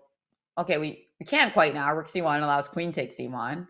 Aha, beautiful line. h3, knight e4, rook c1. You can take twice and play rook h1 at the end. Maybe I can show this really quickly. Yes. Maybe Kateryna will play it. But oh, that's a nice one, yeah. Rook c1, it's a good tactic to know because even though there's no back rank mate, you think, I'm totally safe. King h2. Nope. Check on h1, giving up the rook. And actually, something similar happened in the game, but she didn't have a knight on e4, so this didn't work out any longer.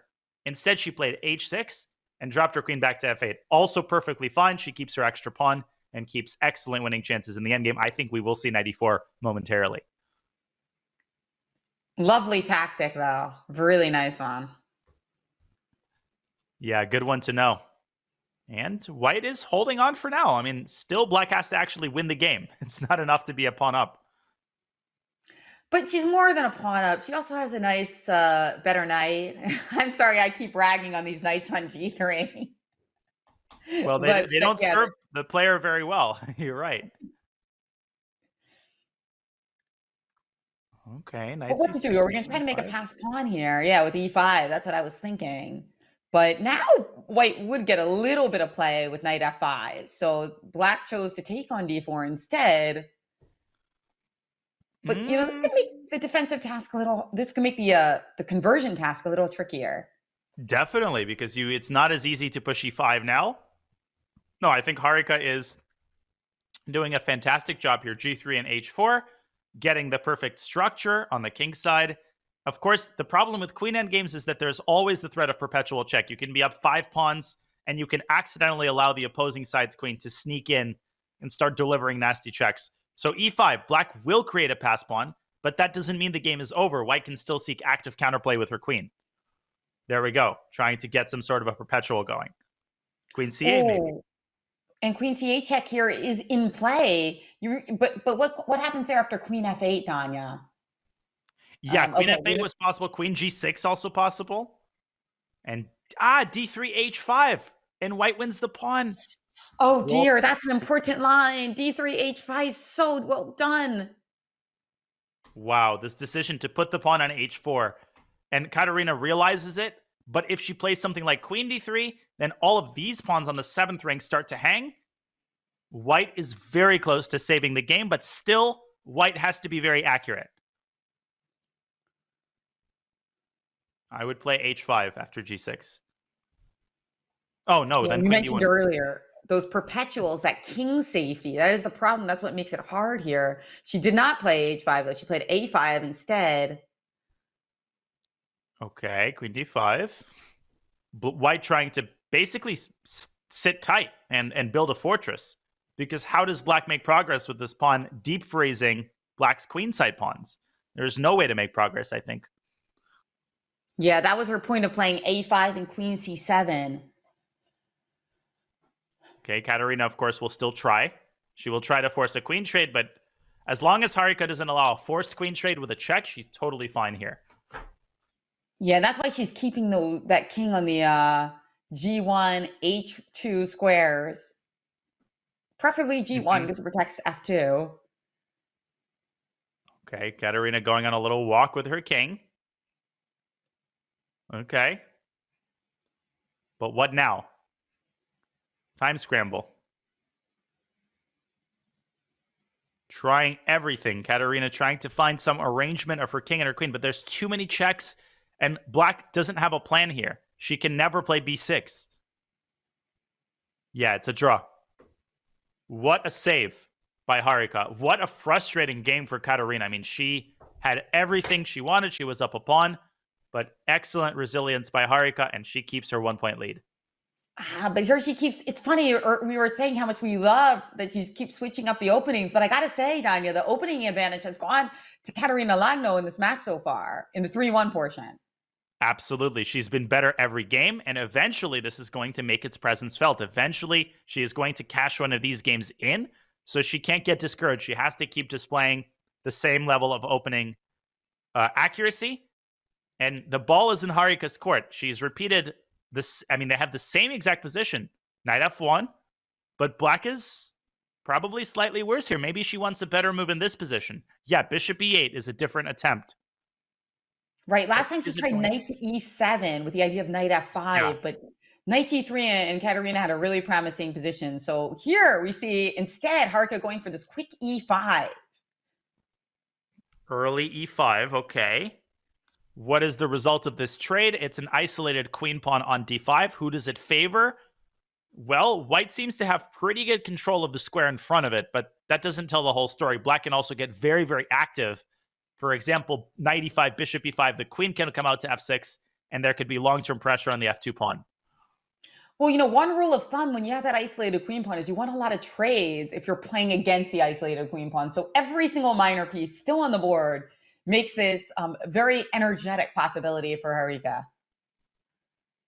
As you point out, if we take on e5, bishop takes e5, gives that f6 square to black, and it wasn't something that Lagno wanted to see, so she played bishop d4 herself.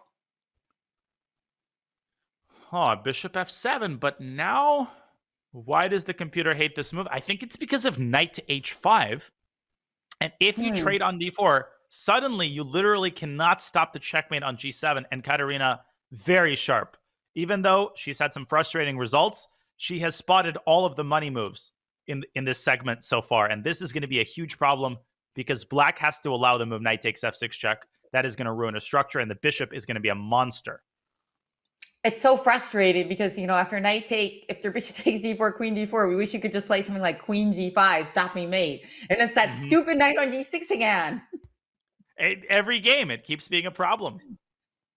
And again, Kateryna is dominating out of the opening, but can she cash in? I mean, to her credit, Dronavalli has been sensational in coming up with chances, even when her back is against the wall. Can she do it again? She's got the time advantage, but what a nice position for white. Now, what's the best plan here? Do we play g3 to prevent you from playing knight f4? Like, she's decided to play bishop to g4, looking to get her queen into the game, I think. Like, you really want to get that queen on d1 into the swing of things. Yeah, good call. I like this move. Bishop g4 is a good start, improving the bishop. But now, actually, there are many directions that you could put your queen on queen d2. You can play your move, queen f3. She plays queen d2. So far, she's just kind of keeping the tension. Maybe g3 and h4, although you have to be careful. This knight on g6 can jump into e5 at some point. We might see this move played right now. Although knight e5 also runs into maybe queen f4, pinning the knight. No, bishop f5, but now bishop g6. This is what Harika does. She just creates problems at every turn when you try to convert your advantage. Such an important skill of a chess player, isn't it? Extremely. So now what? Now what about your queen f4 now? Played. Oh, okay. All right. So maybe a trade on f5, and white obviously keeps a big advantage because of her fantastic bishop on d4. Okay, b6. I think we're going to see the move h4, or something like rook e3. b3. This move I don't really understand. Yeah, because, knight c4 wasn't really a thing that we were concerned about. So I don't see what that move does right now, but she obviously saw a line where she didn't like something coming to c4. Yeah, maybe just trying to make improvements and kind of pass the ball to black. Okay, knight drops back to f7. Now queen g4, knight h6 would be maybe a blunder. There's bishop e6 check. I would not deal with that line, but this is why b3 was a little bit too slow, because now it allows knight f7. You don't really want to trade queens here because then you're not really attacking, but I think you might have to trade queens and try to keep the advantage going into the endgame, and she does. Yes, the advantage has definitely shrunk up here because part of the thing about having that pawn on f6 was it made your king unsafe, right? So we still have the two bishops for the moment, although I don't know how we really retain them. And we could back our bishop back or play bishop e6 check. So we still got the two bishops and we still got a good structure, but it's not like it is when we have queens on the board. Yeah, exactly. Not as nice, but still very nice. Bishop d7. This very nice maneuver. Rook e7 coming in. And now big trouble for Harika. She basically is out of moves. That bishop on d7 is completely restricting the knight. Suddenly b3 looks like an extremely smart move because now you would really love to play knight c4. But can she finish it off? Bishop e8. Okay, that looks smart. So what's the idea here? Bishop f6, is that in the game? Can we take a pawn here? Yeah, but now bishop takes c6 and the knight comes to f5. And white could actually lose material here. Knight f5! And she's plundered away her advantage again. And bishop takes f6. There's rook takes f6 and black wins. So how can we get out of this? Because it's saying that this is equal. Do we have a way to get like the two rook draw here somehow? You know what I'm talking about? Yeah, some rook a7, rook e7, but then the knight comes back to f5. She tries it. But the knight it's going to be very difficult. But she doesn't even go for rook e7, knight f5, rook takes h7 idea. Maybe that was the way, though, because then we always have the g4 idea. And she plays it, but a little bit too early. Now she doesn't have rook b7, and knight c8 was the threat. Oh my gosh. Still not over. I mean, white has a lot of pawns here. The knight is jumping around. d4, here comes the passer. d3, d3. Oh, crushing. Brilliant the pawn move. squeezes through. Wow. King Harika E1. is going to win. Just d2. And knight takes f3, maybe. Yeah. And rook e8, rook e1 is going to win. That was so nice, because if king f3, there was d1 check with an x-ray. Oh, love to see it. Rook d3, rook e3, rook e1. Actually, one more maneuver required by Harika. Oh, but she missed it, and she gave up the pawn. Oh, no. Oh, no way. And now Lagno has great chances to hold unless she blunders a fork. That's right. She is down on time as well. Only 6 seconds left for Lagno. This game has taken so many twists. And suddenly, I mean, A5, and don't laugh, but, you know, under the right circumstances, Black could accidentally allow this pawn through. Objectively, this is now a draw. But in the time scramble, I would always prefer the side which has the knight because of the abundance of forks. King D6, knight C6 is coming. This is going to be still very, very hard to hold for Kateryna. Rook A5. Yeah, very nice. Oh, and only 4 seconds left. Wait, still. Get back. 1 second, King D2. Missing Rook F7. That would have won the pawn back. And now so many forks. So many forks. I don't think she can hold this with 1 second. No way. No, King E3. Too many mate threats. But she's coming close. And the king is getting out of the checks. Well done. Prove me wrong, Kateryna. Can you do it? Oh, where's the win? Rook F3 trying to force the rook trade. F3. This is crazy. Rook F8. She blundered her rook. She didn't take it. What is going on here? But it's coming back. We can see. H6. Oh my gosh. Now she finds it, and now it's a draw. Yeah, take that pawn. She's now playing for the win. Now White is going to enjoy this and say, "Wait a second. Now let me take a turn." Okay, that's it. No, she does take the draw. She was a little worried about flagging there. Wow, what a finale! Oh my goodness, that was insane. Harika didn't put her away when she had a chance with that Rook D3, Rook E3 maneuver. I called it a little bit too soon. An amazing defense with her last seconds by Kateryna. She didn't blunder her rook. She made it as difficult as possible. And again, frustrating result at the end of the day, but an amazing save nonetheless. Unbelievable. I mean, what an escape artist Lagno was in that game. And honestly, that game had so many twists and turns. It's hard to even remember them all. But we're on to the next game. And indeed, we see yet another opening. She didn't want to repeat that kind of icky Jobaba London that she had in the first game, right? That was not promising. Yeah, this is much more up her alley. Kateryna playing some sort of double fianchetto setup, which looks pretty reasonable. Okay, Rook AB1. Yeah, this is a much quieter position than the previous game. Both players just kind of taking a breath. That's right. Kateryna taking a longer breath as she's already down 20 seconds on the clock. But hey, as we see from last game, she can easily recover from that. D5. I like this move from a positional point of view because the bishop on B7 now, very unappealing.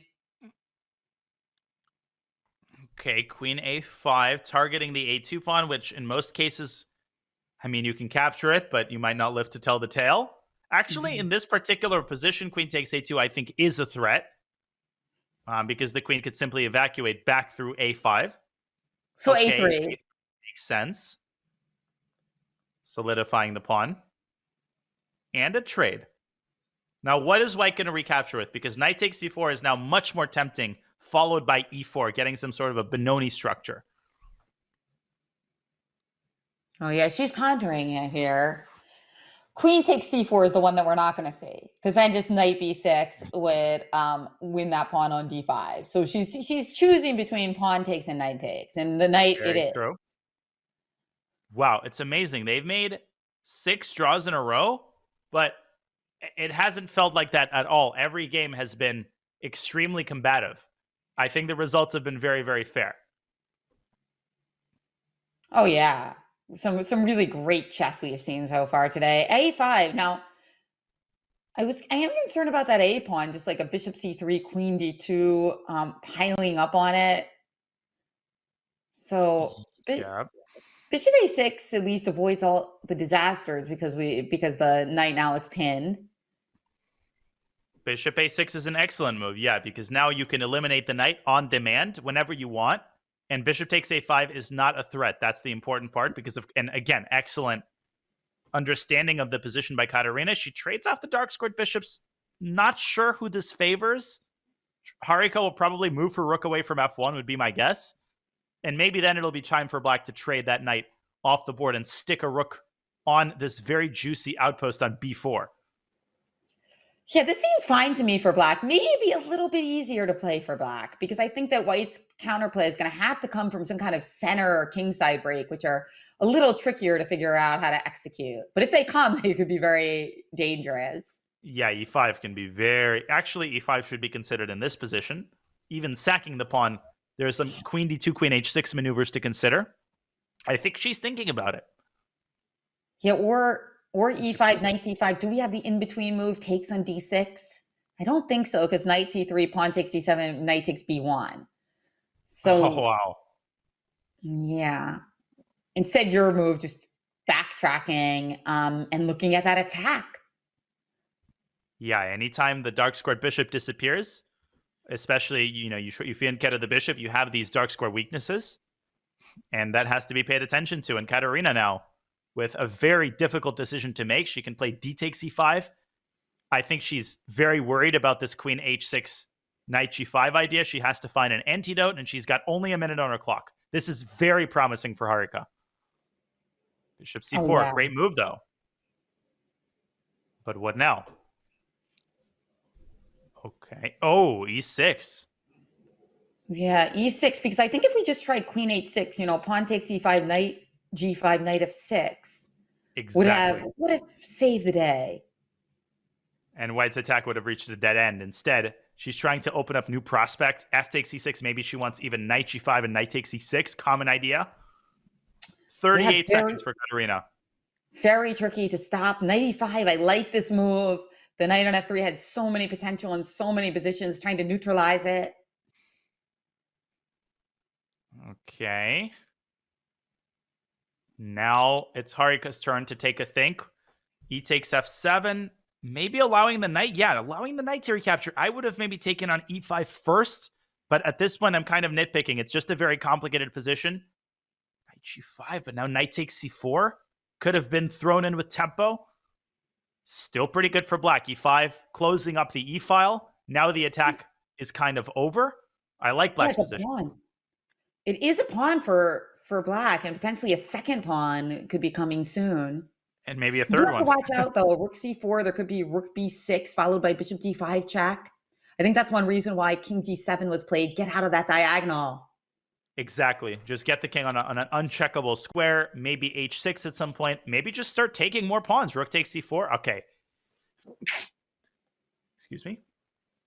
Rook f5. Chasing away the queen. And now knight takes c4. Beautiful. Nice one by Kateryna Lagno, looking to even the score. But again, same situation. Can she deliver the crushing blow? Can she finish the game off? Every time Harika has had an answer, and queen takes d6 is possible here, but instead she plays rook d2. But where is this knight going? 15 seconds. And Rook b1 now. Oh, and rook b7 suddenly is a huge... And again, queen b7 is going to fork the knight. Oh my gosh, another turnaround. Oh, rook f2, what a move. Queen c2 check after king f2. Beautiful. Insane. Well done. Well done. But is there some kind of perp there for white? Yeah. Just maybe take and go back to h2. Just go back to h2.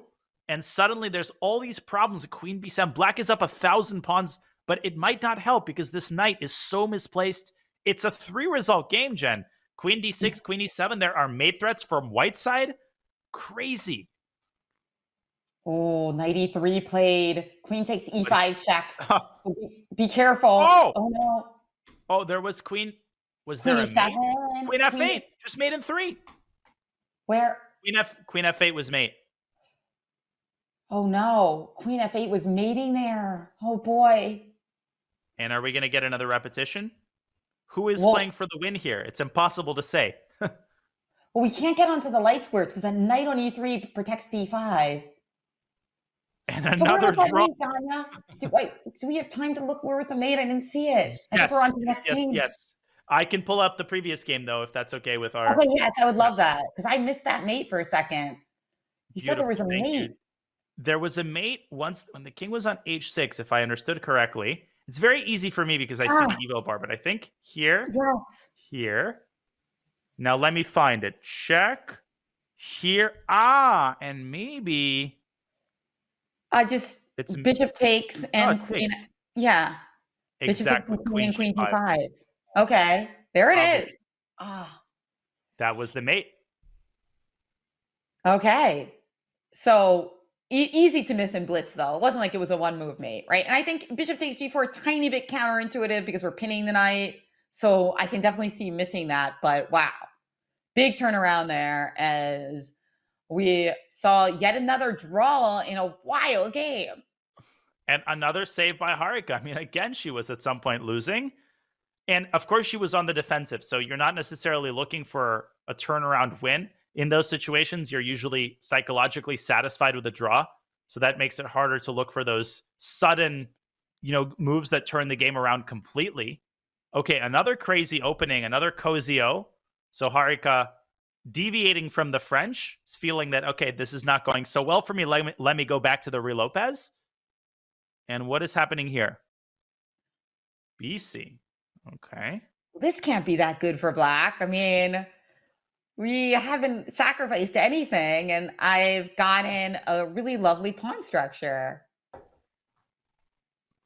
Very true. And E4 is a target. And what is Black playing for here? And you're far from castling because you're not castling queenside, that's for sure. You need to get your knight and your bishop out before you get to castle. So this is the type of one that you really need to study beforehand to play, because when you just look at it, it looks bad for Black. I think it is. I think she misplayed. I mean, it's so weird because the first two games, Harika completely outprepared Kateryna. And what feels like the last 8 games, Kateryna has been better out of the opening every single time with both colors. But she has not been able to capitalize. Yeah, where does Harika move her bishop? Rook E1 is coming. The knight from B1 can be developed and brought into the game via C4. Okay, A5, trying to get bishop to A6, but rook E1 comes first. Man, Black's position is close to collapsing right off the gate here. Oh no, tactics are starting to erupt. I mean, I'm looking at things like bishop B3. Gosh, you're saying knight A3. We need to get. How do we F3 play it? I was wondering also about D4. I was just trying to sack stuff and like get my position wide open. But okay, F3, similar ideas here. She's trying to open the position, blast it open. But feels a little bit awkward, F3. Maybe it'll work out. Queen takes F3. I would have played G takes F3. I definitely would not trade queens here, because now Harika again takes bishop E7, and Black can at least breathe. At least bishop takes C6 is a threat. But I mean, obviously Harika's going to see it. So taking advantage of the pin on the knight on E7, bishop takes C6 is on tap. But something like bishop D7, of course, protects against it. Oh, she missed it! No! I can't believe it. And Harika can't believe it. And she resigns immediately. And that is how Kateryna levels the score. Unreal.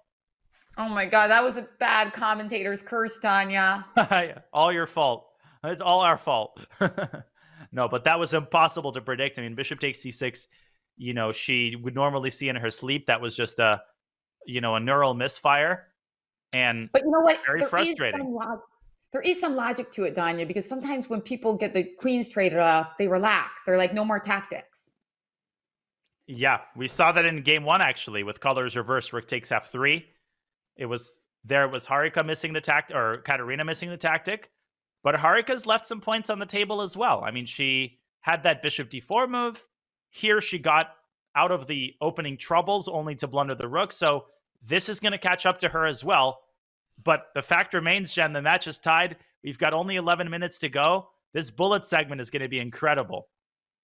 I love how at least she resigned immediately. It shows that she's got confidence. She wants as many 3-minute games as possible to recover from that. And yeah, you need to have confidence going into the bullet. So that is exactly what you all should do at home. You make a blunder, it doesn't define you. The blunder is not you, right? And I love that philosophy. Yeah, you just have to, in a match situation, you have to move on immediately because, okay, it happened, it's blitz, it's life, next game, let's go. And again, I like Kateryna's position, bishop f8, and she's going to start putting some pressure on this e4 pawn. You would never know that this is actually started out from one d4. This looks like a Philidor or, you know, some d4 opening, but actually this started out as some sort of a weird King's Indian defense, but it did ultimately transition to a Philidor. I see here it's calling it a Tartakower, which is not, you know, I think of Tartakower as the line in the Queen's Gambit declined.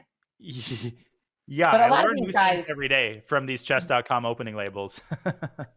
Yeah, they have a lot of different names. Some players like Tartakower, he has many openings named after him. Great guy, look him up. Really, really great aphorisms by Tartakower and a true hero of the game. Yeah, honestly, so many great quips. Like the player who loses is the one who makes the second to last mistake, I think. Yes, that's his. That's right. I feel like Tartakower would have been really great at Twitter. Oh, absolutely. Yeah, he would have loved it. Tactics is knowing what to do when there is something to do. Strategy is knowing what to do when there is nothing to do. No one has ever won a game by resigning. Hey, you got his quotes open on another page. Oh, there's one about openings. And I'll take any opening as long as it doesn't have too good of a reputation. Yeah, exactly. Oh, very good. Yeah, he was a very eccentric opening player. He liked 1f4, 1b3, that kind of stuff. Now, this position, I think, has turned to a point where we see two bishops for black, but kind of a nice position for white as well. Are you still taking team black here, or are you liking the way that white's now pointed toward the f7 pawn? The rook on e3 looks poised to go to g3 or f3 at some good moment. It looks very fancy. It looks nice, but I like black because you can always play bishop e6 on demand. And okay, there it is. Bishop b3. I mean, white is also solid, but I would like g6, bishop g7 here. Black has everything that she could possibly dream of. A great bishop that is uncontested once it's deployed to the long diagonal. Long-term queenside pressure with a5 and a4, and potentially the breakthrough with d5, although that's very, very far in the future. For the time being, white is nicely controlling that square. So position is close to equal, but I think black is easier to play in a blitz game. Rook b1. Okay, this is the move that we've kind of seen recurring through the match. Bishop takes e6. And again, now we've got this set up with the knight on c3. Not as good a piece as the bishop on g7. The knight needs to relocate. Knight e2 at some moment is coming for sure. Yes, and black is likely to pile up on the e4 pawn. This is like the main target in the position. Queen e7. Yep, it's on the board. But now my problem is if I play knight e2, I have to reckon with the bishop h6, the artificial looking move, but you know, I'm trying to just remove your rook on e3 from protecting e4. Very well spotted. And a4 played. Harika not, Nero fiddles while Rome burns, but black continues to build up on the e4 pawn. Okay, now she brings her rook to e1. So now bishop takes c3 and rook takes c4 is no longer possible, but black does not just want to cash in. That bishop on g7 is worth its weight in gold. I'm still just dying to do something better with that knight on c3, but I get it. It might not be the most exciting knight, but it is defending a very important pawn on e4. Yeah, but what now? I mean, the pressure continues to grow. The time continues to dwindle.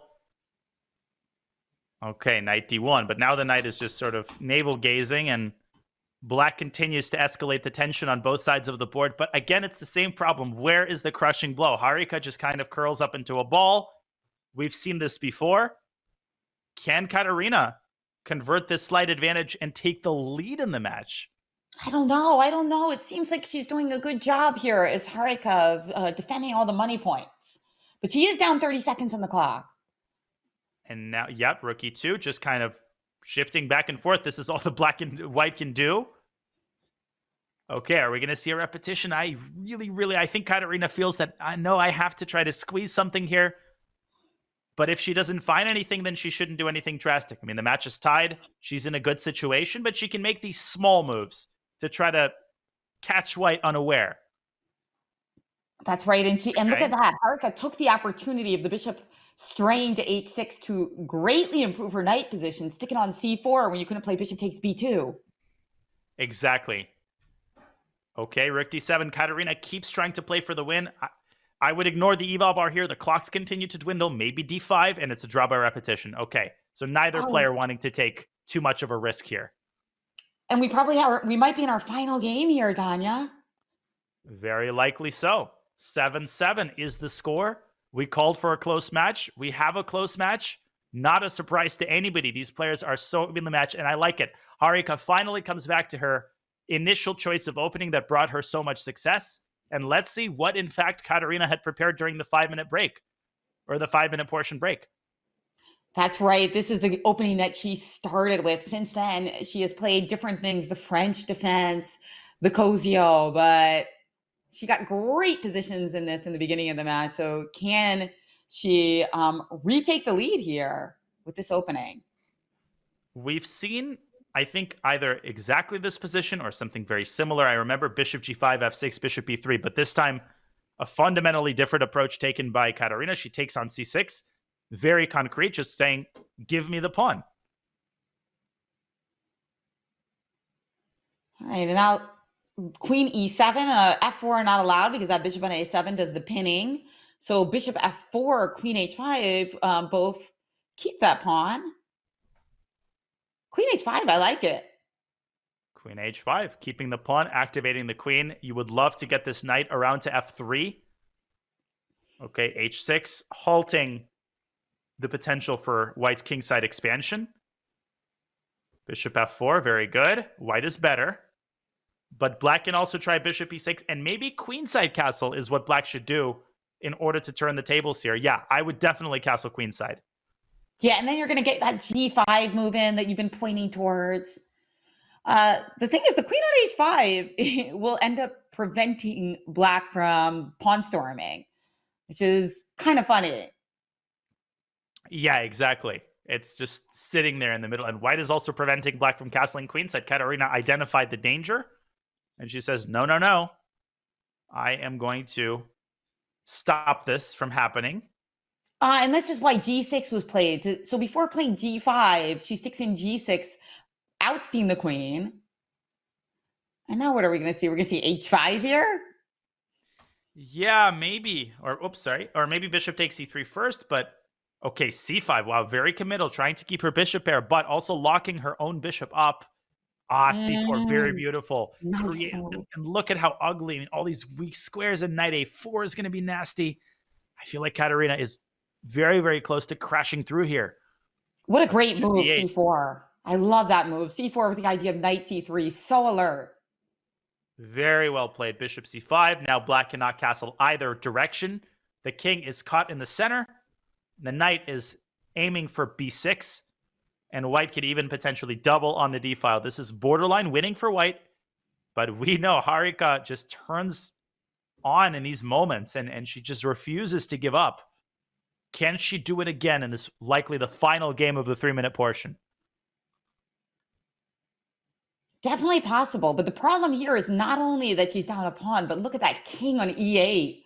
Uncastled. It's just not going to castle because the bishop on c5 and the rook d1 are preventing that. And I mean, that's cause for grave concern here. Very true. I mean, the king might find itself in the grave pretty soon. Where is the rook going?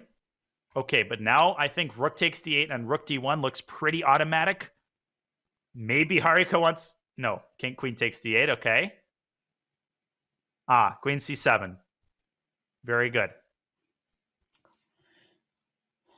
Queen c7, eh? I'm trying to find some beautiful variation like knight a8 and bishop Knight b6. a8, knight a8, bishop a7. So like, it wasn't actually, quite working. It comes close to working. Bishop b6, yeah. But maybe you need one more setup move. Queen e3, is that it? Maybe not, says the computer. But I like queen e3. You're targeting the g-pawn, likely provoking f6. And maybe black can evacuate the king through these light squares. Maybe that is the problem. King f7 is coming. Nice move. f6, you called it. Like, Harika is always finding these defensive possibilities where so many other players would just crumble. It's amazing. And you can just sense the game already starting to turn around. Kateryna's taking a lot more time. If king f7, king g6 happens, black's king is suddenly very safe. And white's pieces looked so pretty on the queen side. Now they're kind of stuck. Bishop d4, Kateryna trying to double back and trade something off. I like Maybe that. c5. Yeah, very responsible decision.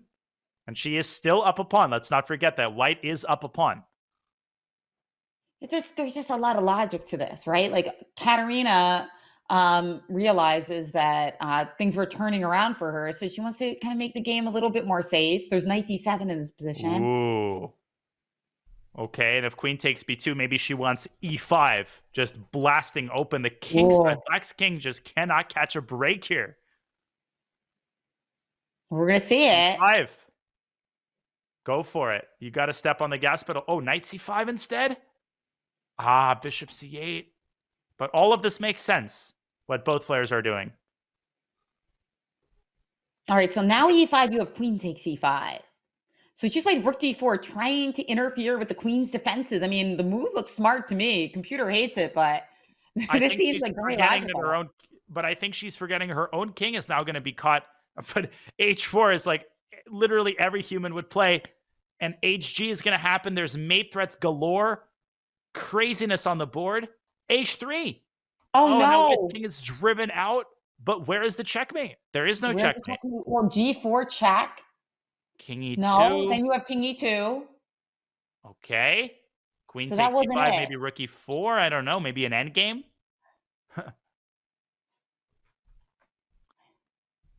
Okay, rook e8. Why is this losing? Knight e4. Oh! Oh gosh. Unstoppable family fork. Every single piece. It is the quintessential family fork. Retreating knight moves are the hardest moves. Why did she put a rook on d6? Knight d6 was just a fork. It would have ended the game. And now the game ends in the other direction. g4. Oh, nice one. And because rook f6 doesn't work, right? Yeah. Because if queen takes f6. Exactly. White is busto now. Rook d4, c5. Goodbye. Oh, rook d4, c5, nice find. Just outstanding. And there it is, as we have run out of time on this leg. And look at that. Harika Dronavalli wins the game that we had thought was going Lagno's way. Not the way she expected to do it, but what a match this has been. It has been impossible to predict the result of any individual game. But at the end of the 3-minute portion, the score remains 1 point in favor of Harika Dronavalli. She leads with a score of 8-7, Jen. Just craziness all around. Can't wait to see what's going to happen to the bullet. We'll be right back with that. Amazing stuff. We'll be back with more WSCC action in just a couple of moments. Before we do, we have a quick announcement. Let me see. Yeah, we wanted to remind you not to miss your chance to play the Duolingo bots on chess.com. We've got all your favorite Duolingo characters like Oscar, Lily, and even Duo himself. And we're hearing that Duo is a real menace on the 64 squares. Have you been able to beat him with Italian, Spanish, or other language-themed openings? To improve your chess and language skills with the help of Duolingo's iconic characters, use !super in chat now or head on over to go.chess.com/playduo. And we will be back with more action with a bullet coming up in just a few.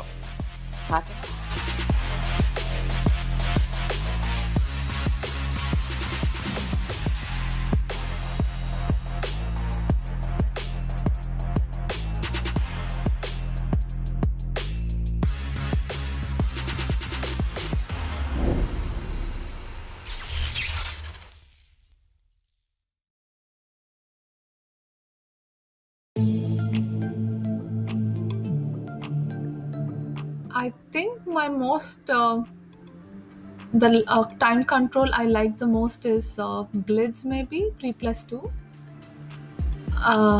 Definitely, I think nowadays even we are getting lost in touch with this classical time control. Though I played many this year, still I feel like the tournaments are really long.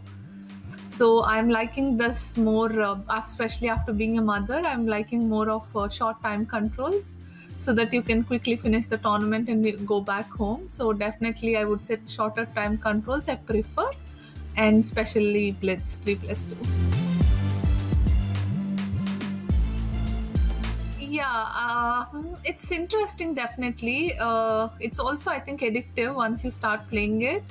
But I think then it almost like the importance of chess, like understanding or anything, I think will slightly reduce. So maybe for that reason, I prefer 3+2. But also, of course, bullet is a lot of fun, and it's been a while I got into it, so I'm looking forward to play some bullet too.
Welcome back to the Julius Baer Women's E-Chess Championship. Kateryna Lagno is the defending WSCC champion, but she faces very stalwart opposition in this semifinal. Here was her 2022 run where she defeated Yifan in the final. What an incredible run. She defeated India's first Grandmaster, Jen Humpy Kaneru, 14-11. Does she have it in her to defeat India's second Grandmaster, Dronavalli Harika, today? Great question. I mean, we're going to find out soon, but I will say that a 1-point edge in the bullet is pretty insignificant, right? Going into the bullet, this could change so fast. It really could. It's been a crazy match so far. We've had a lot of draws, but I mean, the result of the game has been irrelevant. The action has been non-stop. The players have just put everything on the table, but now they need one last push. It is a 1-point lead for Harika, but we know how quickly 1-point leads can disappear in the bullet. Literally, in the span of 30 seconds, everything can change.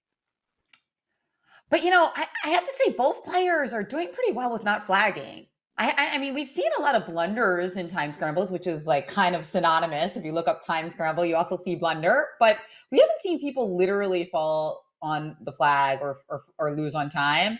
And I think that bodes well that this is going to be a very competitive bullet match. I agree. And that's an interesting point. Yeah, nobody... Okay, and technically in the last 3-minute portion game, Lagno flagged, but her position had already fallen apart. So one thing I always say before the bullet match in any SCC match is for the players not to overcompensate. 1+1 is actually, it's not 1+0. You still have a minute. You don't need to make all of your moves in 3 seconds. And sometimes you see players a little bit over eager to play quickly, but you actually need to devote quite a bit of time into getting a good position out of the opening.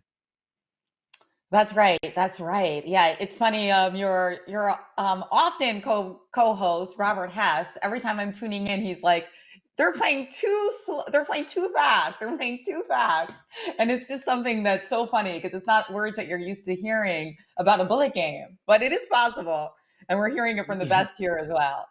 And I'm not exactly in a position to accuse anybody of playing too fast. I think I sometimes have this problem myself in all time controls. But it's the change of time control. It's like, okay, now I'm playing the bullet. This is the fastest time control. You rev yourself up. And before you know it, you've got 55 seconds in a completely losing position. You'd rather have 5 seconds in a winning position. So we will see. I mean, I don't know much about either of these players' bullet experiences. My guess would be that most of their bullet experience probably comes from previous WSCC matches. I would probably peg Lagno as the mild favorite in the bullet, but Harika has been so good in time scrambles. She's been so resilient today. Let's see if those skills carry over into the bullet. And she has that 1-point lead going in, which isn't nothing. Now, I also say that it is, of course, bullet in the Speed Chess Championships is with a 1-second increment. And that is where we've been seeing throughout this match, even when they get down to a few seconds with the 1-second increment, they have been playing pretty good chess, right? So I expect to see a lot of that in almost every single game here in the bullet, that they're going to get down to those 10 seconds. We're going to see some great end games, and we're going to see some wild scrambles.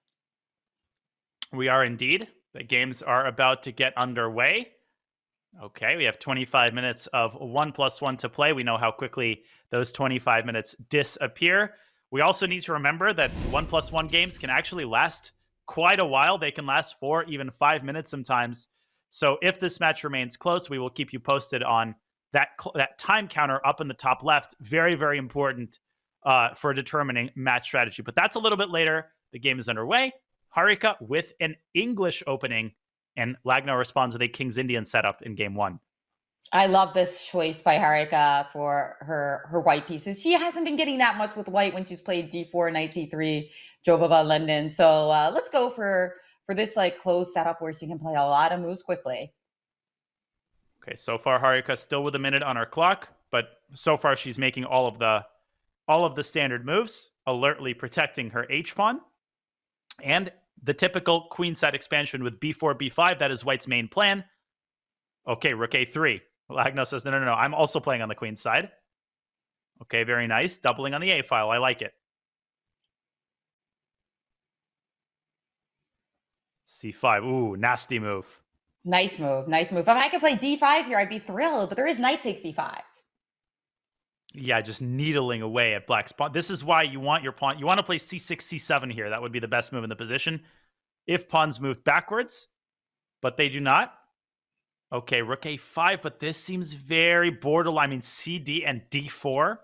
And I feel like Harika playing a little bit too passively here, but she's still in the driver's seat. Still a lot of problems that Kateryna is experiencing in her center. Yeah, she's poised to play d4 at the right moment, and there it is. She thinks this is it. I think it is. I think it's a great moment to play d4. Black's position is borderline collapsing. Harika with a 20-second time advantage. Rook takes c5, not possible because the other rook is hanging, and that's a huge problem. I would even maybe sack the exchange on e3. But Lagno continues to try to operate on the a file. Maybe queen a7 next. So she's played bishop a2, and we have rook b8 sinking into the position as she maintains that 20-second edge. A great start for Harika here. Yeah, big trouble. 5 seconds. I don't see Kateryna climbing out of this. Anything is winning. Knight f5. Probably knight b3 even. Oh, what a move. Lovely. Kateryna gives up her queen. But she's not even getting... She just gets a rook for it. No, it's over. Queen d7 resigns. Here goes another piece. Incredible. What a game by Harika. That was really high quality. And her lead is extended to 2. She goes up 9-0, 7-0, trying to repeat that victory in this match from 2 years ago. Okay, in a modern system. Yeah, can Kateryna bring it back to 1-point lead? Well, I like the opening for Kateryna. I mean, hey, we got the center. Somehow the computer already likes it for black. What is it? Like the C5 and B4 ideas can become super annoying. Very true. There's B4 and C5. I think it's about equal. I mean, white's going to go knight to G3. But you have to be careful. Knight G4 might be unpleasant here, going after the bishop pair. Well, I particularly love my dark square bishop in this position because it's that one that can remove the defender of your king side. Okay, so a bunch of trades at the end of which, yeah, this is pretty balanced. I mean, almost looks like a Ruy Lopez structure, if anything. But I think white has a slight pull. There's always these tactics sometimes with like knight f5 and queen g5. You have to always be careful. This king, without its protector on g7, is always going to be caught in the crossfire of potential tactics. Maybe just king h8, get it out of there. And what is the tactic if we were to play like knight e4, but knight g8 was played? Knight f5. And she blundered the d6 pawn and Kateryna missed d6 it. was hanging. Just a beautiful little pawn there. Not just any pawn, a beautiful pawn. But bullet that dodge. was missed. Okay, rook b1, good move. Still, white is very much in the driver's seat. A lot of weaknesses for black. Space advantage. Harika fighting back. Forcing that knight away. Again, g3. I feel like every game we've had some knight on g3 or g6. Yeah, they're really testing that concept. h3, just trying to keep that knight on h6 at bay. I like it. Rook e8, okay. d5 is a possibility in the future. Okay, prevented with an excellent lateral defensive move, rook b6. And this time, Kateryna. Oh, queen c3, another amazing move. Allowing queen takes b6, but then there would have been knight f5 or knight e6. So instead, she gets the king out of harm's way first, giving Kateryna time to play rook to b1. I love her position, and she's ahead on the clock. Can she make this a 1-point lead yet again? Now up a pawn, but again, Harika very much still in the game. I mean, yeah, you're down a pawn, but in bullet, that matters a lot less than who has the initiative.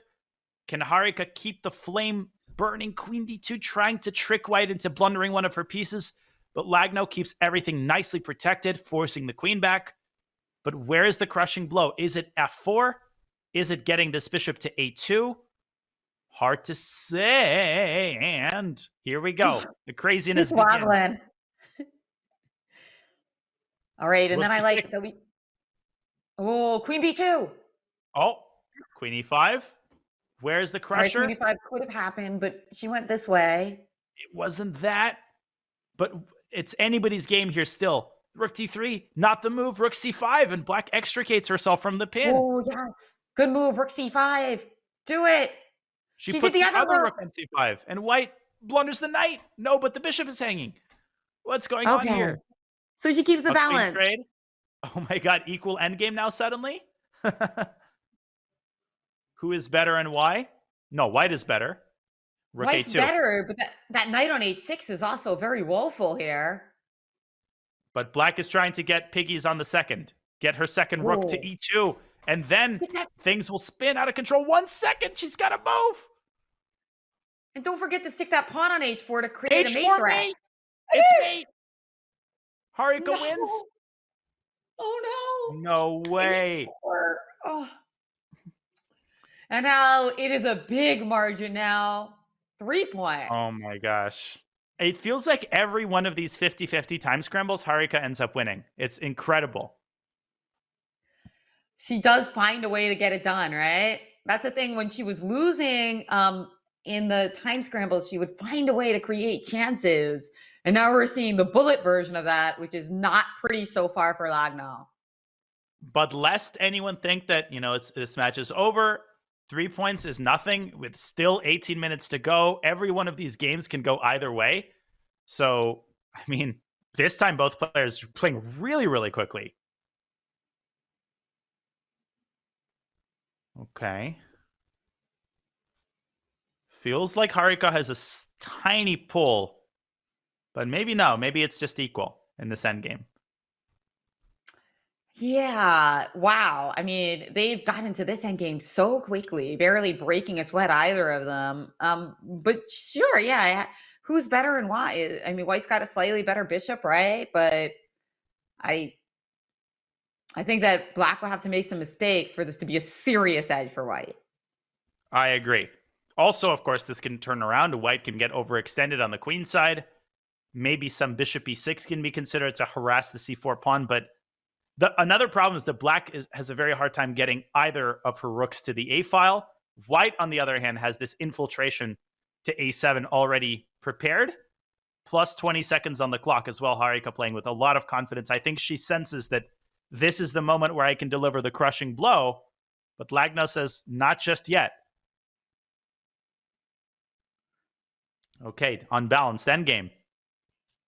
Well, I like this development for Black because I was getting a little nervous exactly what you were saying about the A file. Now I can breathe a little because it's clearer what my goal is to stop that D pawn. Yeah, that D pawn is full steam ahead. But, this could turn around. It could actually end up becoming good for Black if we can round up that pawn, right? I mean, I think it already is. Rook c6 to c7. Grab it and go. Maybe start pushing. Yeah. No, this is now, White is very much on the defensive now. Harika playing a little bit over ambitiously here. But Black now might push her pawn to c2. That might force this rook to c1, and then it'll be easier to round up that pawn. King back to e7 maybe now. But rook d3. But still, rook d7, rook c3, trade and go rook b7 and start pushing your other passer.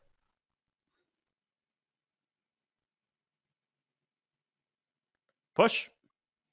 Push. There you have it. Okay, Harika holding very accurately here. With a huge Very time nice. advantage, by the way. I mean, And Black can 30 lose this. Yes. Oh, okay. Looks like a draw. Yeah, I think this one will be a draw. Yeah, maybe h5. Okay, no, Kateryna acquiesces to the draw. Another couple minutes off the match clock. I mean, Hikaru would probably, spend 40. I mean, not just Hikaru. I think that the smart strategy would be to bleed as much time off the clock as possible. And Harika is doing just that. And this is a completely legitimate match strategy. You're up 3 points. If you can take another minute off the clock, why not? I love it. She's very cagey. You can see like her psychological and competitive spirit in the choice of openings. She's not just thinking about what's best. She's thinking about how to, play best against her opponent. And yeah, well, right now, this is the strategy. Yeah, it's not necessarily pretty, but people in the chat tend to take issue with this. I don't really understand why. This is a match. You're trying to win the match. You do what you can to win the match. It's like, not everything has to be pretty or fun for necessarily the fans every second. We still want the players to play for the win. That's ultimately what makes these matches fun. And this is the most efficient match strategy. So what makes it wrong? I don't understand. Who's better, Danya? Who's better? Yeah. Let's evaluate the position. I'm missing the action. I mean, who's more likely to fall into a skewer here? Which player has more space? Which one has the positional advantage? In a non-increment time scramble, right now it's White. But yeah, I mean, I would actually, when we come close to the 50 move rule, if you're Harika, I would mark the point at which the 50 move rule counter began. And I would just wait out the 44 seconds to get the maximum amount of time off the match clock. I see. I don't think, I don't know if she's going that far. Indeed, No, draw by not 50 quite. move rule. Okay. All right. Bad move, according to Danya. Same move, but slower. But now, okay, so 12:45 on the clock. We want to remind people that if a game begins and there's even 3 seconds left on the match clock, that game will count for the score. So there is enough time. But at this point, I think basically Lagno has to be perfect. I don't think she can afford another loss. All right. Well, she's got exactly the type of position she wants in a must-win type of situation. Castling on opposite sides. Well, I mean, the Black King isn't even castled yet, but we are castled on a different side, and we've got our position ready to roll. We're going to get to open up the position at some point. I'd like to get E5 in. Okay, Harika just kind of back and forth on the E5 and E6. Oh, E6 is nasty. Go. Ooh, Queen G3. Let's Queen go. G3. Queen G3 was game over, by the way. Oh, on the Queen spot. G3. Same idea, but with a bigger piece. But even this, I mean, Rook takes G6, just totally crushing. Totally crushing. Queen G3 is coming. This one, it would take divine intervention. Actually, I mean, Harika's doing her best, but bishop takes Yeah, A3. she always does her best. Always does her best. Kateryna's rushing. Threat. Why is Kateryna rushing when just bishop takes A3 would have ended the game? Now it's getting messy again. Oh my gosh, no way. Why is this drawish? Is there a rook B2 here? No. And Queen B4 looks like a move, just kind of trying to paralyze. Now definitely bishop takes A3, and again, white should be winning. Wow. Man, if Kateryna doesn't win this, then I guess the match isn't meant to be. I think she's going to win it, though. She's got the 20 extra seconds. She's got the position. She's ready to open the position up. Rook takes... No, she plays rook G7. Harika does not go down. She just keeps finding ways to extend the game. Sure. That's good for her right now, not only because of the position, but also because of the time clock. I think she's turning this around. I'm going to call it. I can sense it in the position. I think white is winning on the board, but I think Kateryna is not sure what to do. She is trying to get her bishop around to E3. Bishop E3 might win the queen, though. No, bishop E3, queen F6. Queen F6. And D4 is coming. Still a game. Yeah, that's right. She needs to get her own queen into the attack. That would end things. God, it's still going. Harika just won't go down. Queen H4. Mate threat on C1.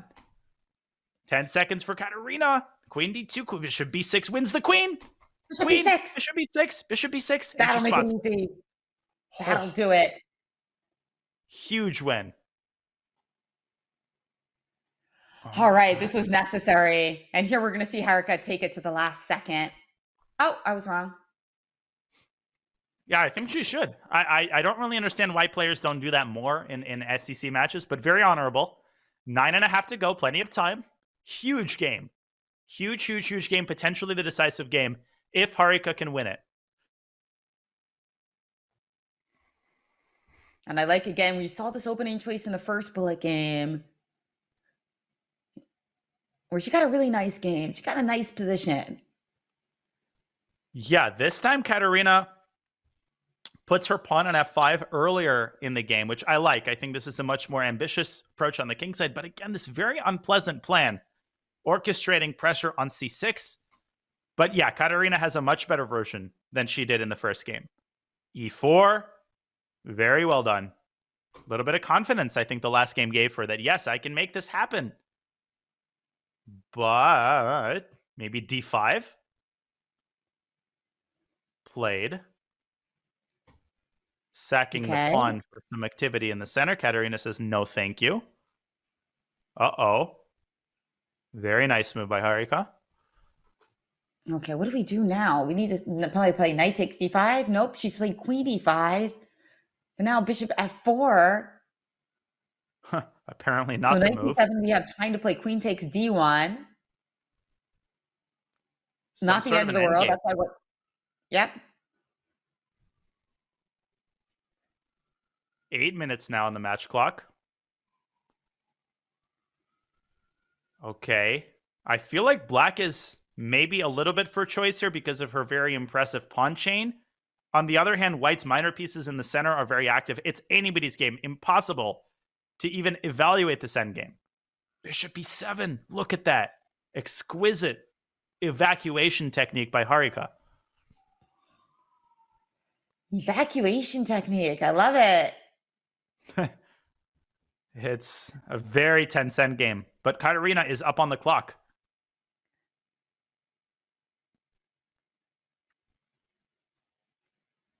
F4. Premature. Why? It looks so natural, though, Don. You're just getting that knight to a better square, attacking e2.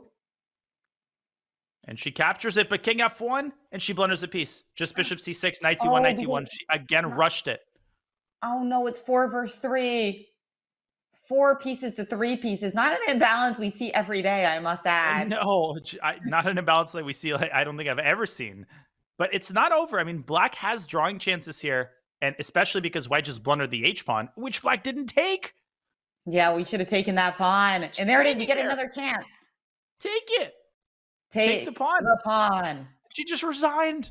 No. Oh, maybe she thought she needed the extra time to get another game in, Danya? It's possible, and she still has time, but now she definitely needs to be perfect. It's like the deadline has been reached. There is enough time for 3 games if she wins one of them fast, but it's getting very, very close, and Harika just needs to extend each game. And that's exactly why she resigned there, indeed. Maybe if that was her intent, maybe she should have resigned immediately that she lost a piece. But anyway, here we are. Yeah. Okay. Again, Kateryna with a good position out of the opening. B takes a3 and h5. Oops, sorry. B takes a3 and h5 is coming. Can't argue with that. I mean, a knight on h8. But the position being so closed. Ugh. Ugly for black, but you're right. The position being closed means that this game is going to go on for a while, just basically by definition. Exactly. And that's why I like the choice by Harika. Very savvy, as always. Yeah, at this point, she is playing the match and the clock. If one of these games can go on 4 minutes, it's over. Maybe this one. G4, Kateryna trying to blast open the king side, trying to get that attack going. But it might be too little too late. As Harika's knight establishes itself on c4, the other knight comes out, f-file is open. White might be the one getting attacked on the king side. Yes, some really nice and beautiful knight there on c4. And now another friendly knight on f5. Yeah, obviously white cannot afford to repeat moves here. The time has dwindled down too much. Okay, b6, queen g3, threatening the knight on h6. It comes back to f5. But Kateryna's just not making any progress here, and the clock just continues to tick down mercilessly. And black is actually better here. Ooh. Well, what about these knight g6 ideas? Trying to set something up. But bishop e7, great move. Just taking the bones out of white's attack. Without this bishop, it's going to be so difficult to keep things together. Harika smells blood.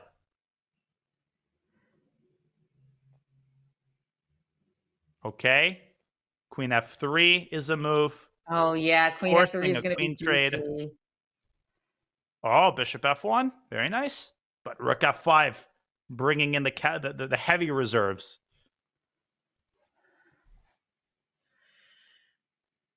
Oh, where do you go now? You might drop a piece here. Knight takes f2. Oh. Knight takes f2 and knight h3 check. Brilliant, Danya. Love it. And she's thinking she spotted the moment, but she's given up a piece. And hold your horses, everybody. Kateryna's winning this one. Can she convert it quickly? First big question. She needs to do this in like under a minute tops.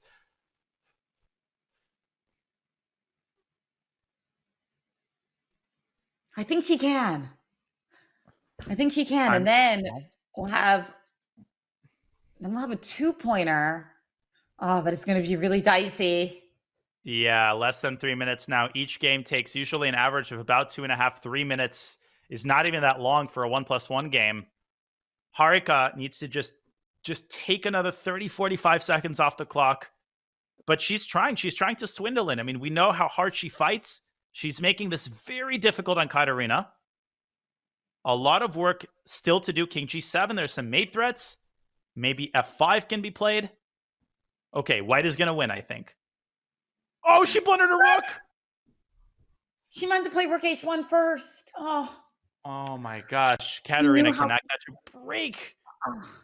She's still winning, by the way. It's still winning for white on the board, I think, after the e6 pawn drops. But it's taking That is way too amazing. long.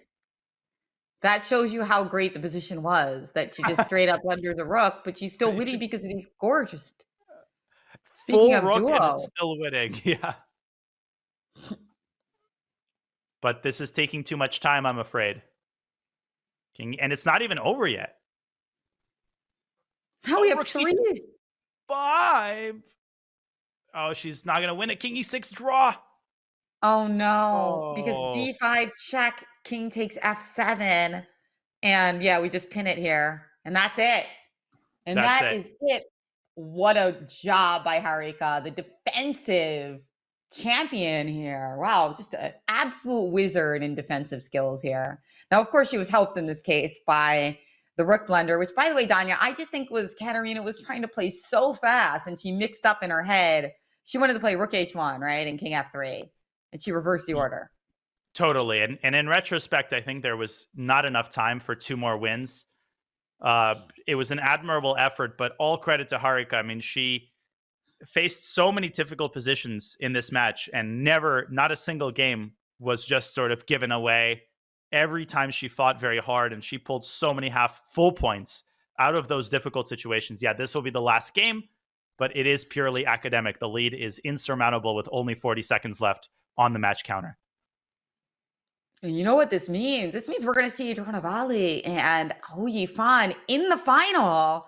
And this is a repeat of a final that we had a couple years ago. So that is going to be one to watch. It is, and we will be watching it tomorrow. It's going to be even earlier, though. So first, I have to make sure I wake up. But it's going to be an incredible final, honestly. And Harika has just shown such good form. I think she does need to bring spicier opening preparation to the table tomorrow, because Yifan is just a wizard with both colors. But it's going to be a really, really exciting match.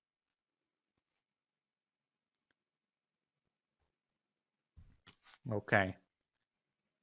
Concluding this final game of the match, Kateryna has a nice position once again. Very nice. Look at that pawn on f3. That's not something you really want to see. And the beautiful minor pieces fixating on the d pawn. But it's not just a pawn, it's also a square. Exactly. And she sticks her knight onto that square. h5. But it is too little and too late. The match is... Oh, and FG opening up the bishop. And here comes Harika once again. Bishop takes c6. He's back in the game.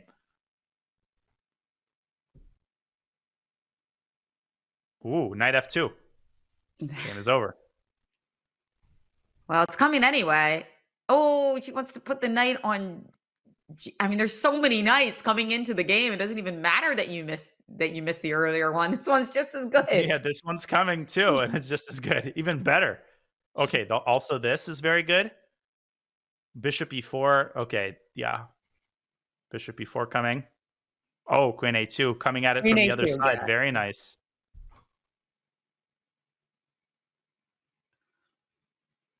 Great game by Kateryna Lagno. It looks like she is gearing up to win this game, but it might not be enough. I mean, it won't be enough, but very, very strong play here. Yeah, she is the reigning WSCC champion. She's not going to make it happen this year, but obviously it was due to the incredible form displayed by Harika all around. It was a great start. She won the first 2 games. And yeah, Kateryna is likely going to take the last one. I think if she can convert this extra piece. Rook g2 and bishop beautiful. e4. Lovely Yep, tactic nice to end one. the match. Still Harika is fighting, but she's going to lose her pieces. Okay, here. we're going to get this one. Queen f3. And she does have to resign, and indeed a sweet note for the defending champion to sign off on. But unfortunately for her, she is getting eliminated despite this lovely win in the last round. And an excellent job by Harika. You can sense the disappointment. Kateryna had her chances in this match. There were a few times where, I mean, she kept it within a point. You know, eventually she tied the match, but I think in the first couple of games of the Bullet, that is really where Harika made her money. She won those first couple of games, pushed the margin to 2 to 3, and Kateryna was just not able to bring that margin back. Amazing resilience displayed all around by Harika. Yeah, it's just a joy to watch her play and to navigate these positions, even when she's up against the wall, always finding tricks. Such an important technique for anyone, for every level. Indeed, and she is into the finals against Yifan tomorrow. But before we wrap up the show, we do have an interview with the winner, with Harika. We will set her up for the interview. Don't go anywhere. We'll hear her thoughts on this very scintillating match when we come back with more WSCC action in just a few.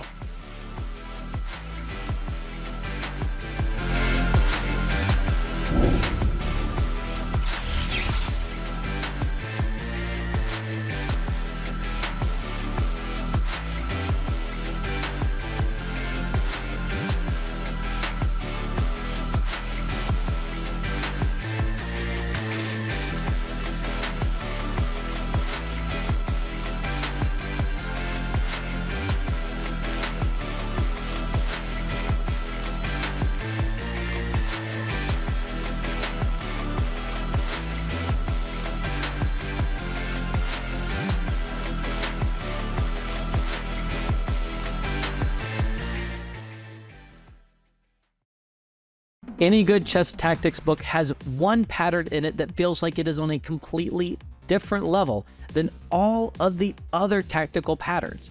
Bearing the vivid and accurate moniker, the windmill, this pattern features an amazing sequence of repeated discovered checks that can be used to win a nearly unlimited amount of material. The most famous windmill is definitely the one played by Mexican prodigy Carlos Torre against former world champion Emmanuel Lasker. But Bobby Fischer's game of the century also features a windmill. Here's another one that I really like. White starts with a rook sacrifice that leads to a combination of bishop and rook checks that simply consume Black's forces. The Lafong is a dirty, dirty trick that will probably only work at Bullet, but you have to pull it off at least once in your life. When you sense that your opponent is pre-moving g6 and bishop g7 to start the game, you can play d4 and bishop h6 to try to win the bishop on g7. Shakes, guys. No one is watching. Oh, they all missed that. I see the tilt. I can feel the tilt.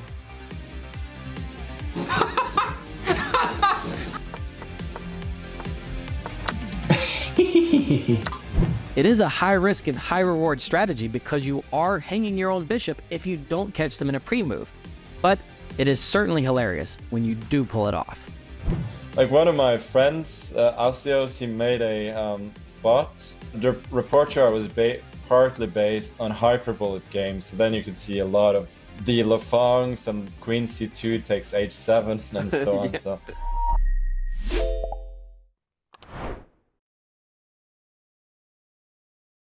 With Chess Kid's new live classroom feature, coaches can do so much more.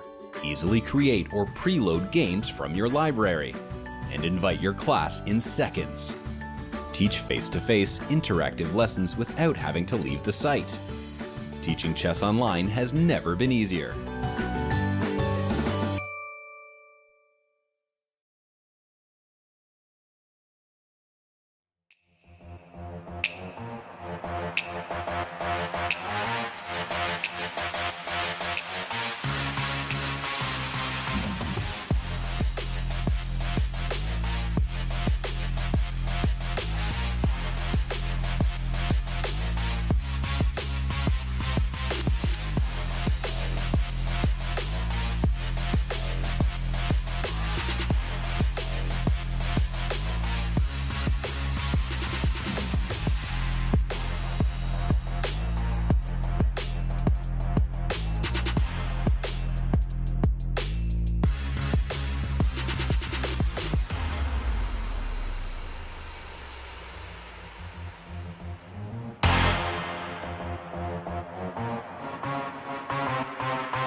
Welcome back to the Women's Speed Chess Championship. We have the winner of the semifinal match, Harika Dronavalli, in the studio for an interview.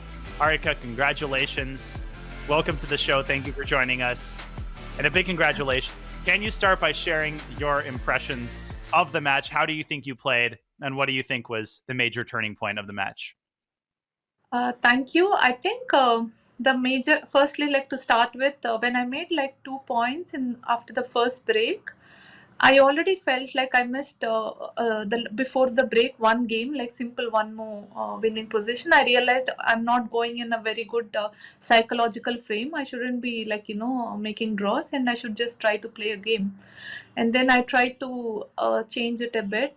But I think overall, the most turning point must have been like the win I won before 1 minute section, like the last win in the 3-minute section.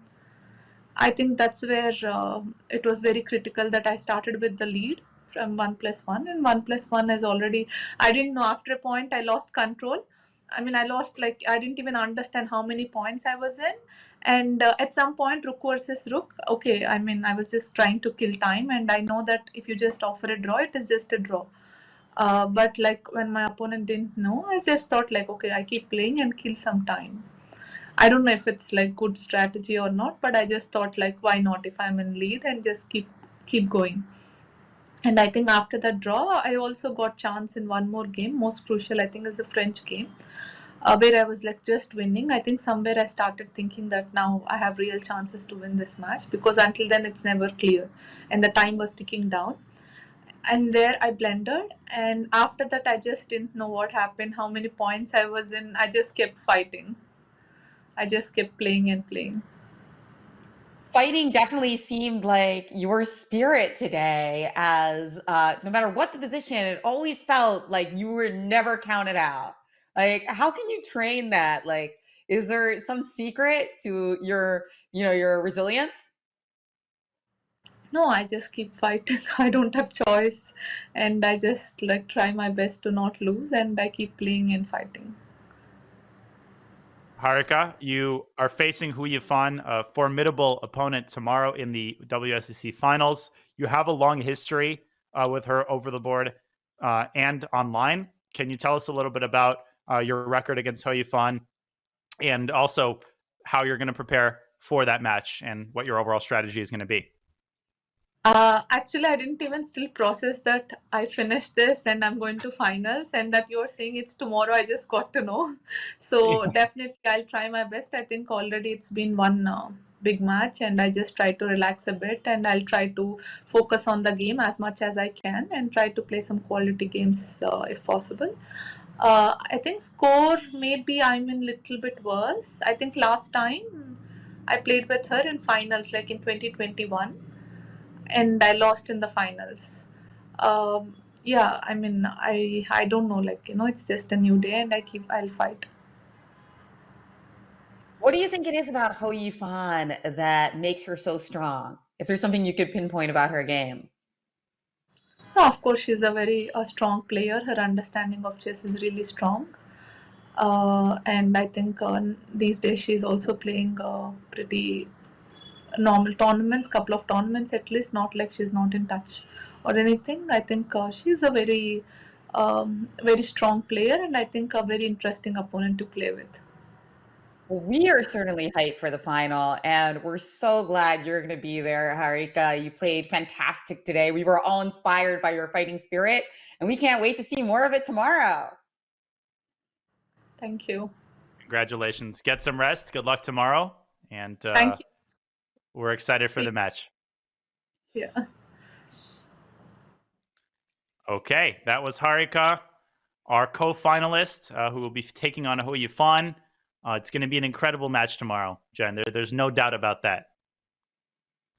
Yeah, I mean, just looking at the way that Harika approaches this match, just her fighting spirit, she says she has nothing to do but fight. That is really just kind of like part of her personality. She knows it's easy for her because that's just what she does. So I feel like that's really inspiring. And then, of course, Hu Yifan, just one of the greatest talents in chess, Danya. The level that she's able to keep up while also being a professor in the university, the youngest professor at her university, it's really something to marvel at. It really is. I mean, it's like she hasn't missed a day of over the board chess. She's incredibly strong. And we will have an interview with Harika's opponent, Kateryna Lagno, who didn't quite manage to win the match, but put up a great fight. So send over your questions for Kateryna in the chat. We'll have her in the studio, and then we'll wrap up after the break.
Welcome back to the Women's Chess Championship, where we are back with Grandmaster Kateryna Lagno, who wasn't quite able to pull out this semifinal match against Dronavalli Harika, but she played incredibly well, and we are very grateful that Kateryna is joining us for a quick interview. Kateryna, welcome, and thanks again. Can you start by sharing your overall thoughts about the match? How do you think you played, and where do you think the match got away from you? Hi, guys. Well, I don't think I played it well. Sorry. I started a bit slowly. I lost 2 games with white pieces and I didn't play well. So I think then I started getting good positions, but well, I couldn't really convert it. And well, okay, it was, the match was about equal, but then I was really tired. And I just started blundering pieces, yes, in bullet. So I think she was today. She was better and faster than me. We were really excited by the match. I mean, every game so competitive. You know, often coming down to the time scrambles. Do you think is going to win in the final tomorrow between Ho Yifan and Harika? Well, do they play tomorrow already? Yes, tomorrow. Okay, so maybe she's gonna be tired, yes, Harika? Well, the match is really unclear. I would say that she's in a good shape, Harika. I could feel it. She was fast. She put a lot of pressure on me. So I don't know. I would say that she's gonna win this match. Let's take some risks. Love it. Love it. I mean, you are the defending champion. So as much as we're sorry you won't be back in the final this year, it's really exciting to see your prediction. And you've competed in this event, won it last year. What is your favorite thing about the Women's Speed Chess Champs? Well, I think it's a great tournament. Yes, it's exciting to play some because I don't play a lot online, so it's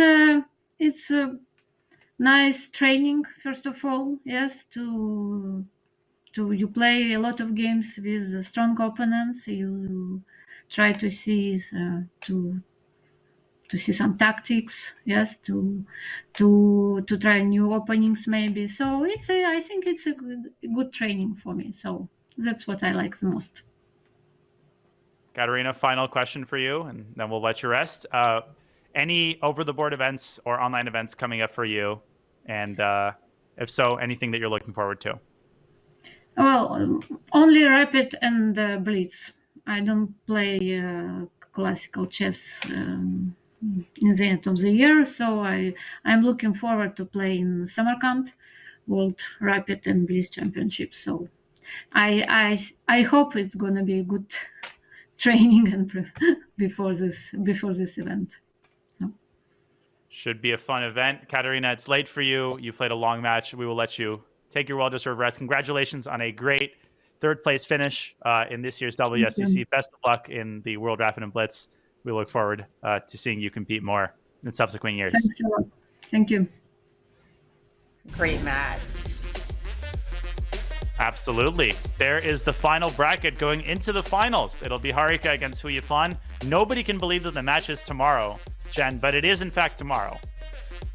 You know, I'm so excited about it. It's right before Thanksgiving. I mean, this is a time where people like to chill and enjoy their favorite sport, which of course for all you viewers is chess. And you're going to get a lot of chess tomorrow, as we are going to have these two fantastic players face off. I mean, sure, on paper we see Ho Yifan, amazing player, one of the greatest in history. But I mean, Kateryna said it herself. She felt the strength of Harika today. So it could certainly go either way. And Harika has a pretty decent record with Hu Yifan. They actually are, in classical chess, tied 1-1 with 13 draws. So it has not been easy sledding for anyone against Harika. She's an incredibly solid player. She comes with great opening preparation. And we saw all of that today. I mean, if she displays the same form, it promises to be an incredibly exciting match, which will start even earlier than today. 7 a.m. Eastern time is the start. We will be waking up quite a bit earlier than that. But definitely very, very happy to wake up for this finals match. Jen, it was a great pleasure commentating with you as usual. I can't wait for tomorrow. Before I wrap up the show, your final thoughts on the action today? I mean, I couldn't have asked for a better match. And I agree with Kateryna that Harika's blitz skills were phenomenal, never really lost on time.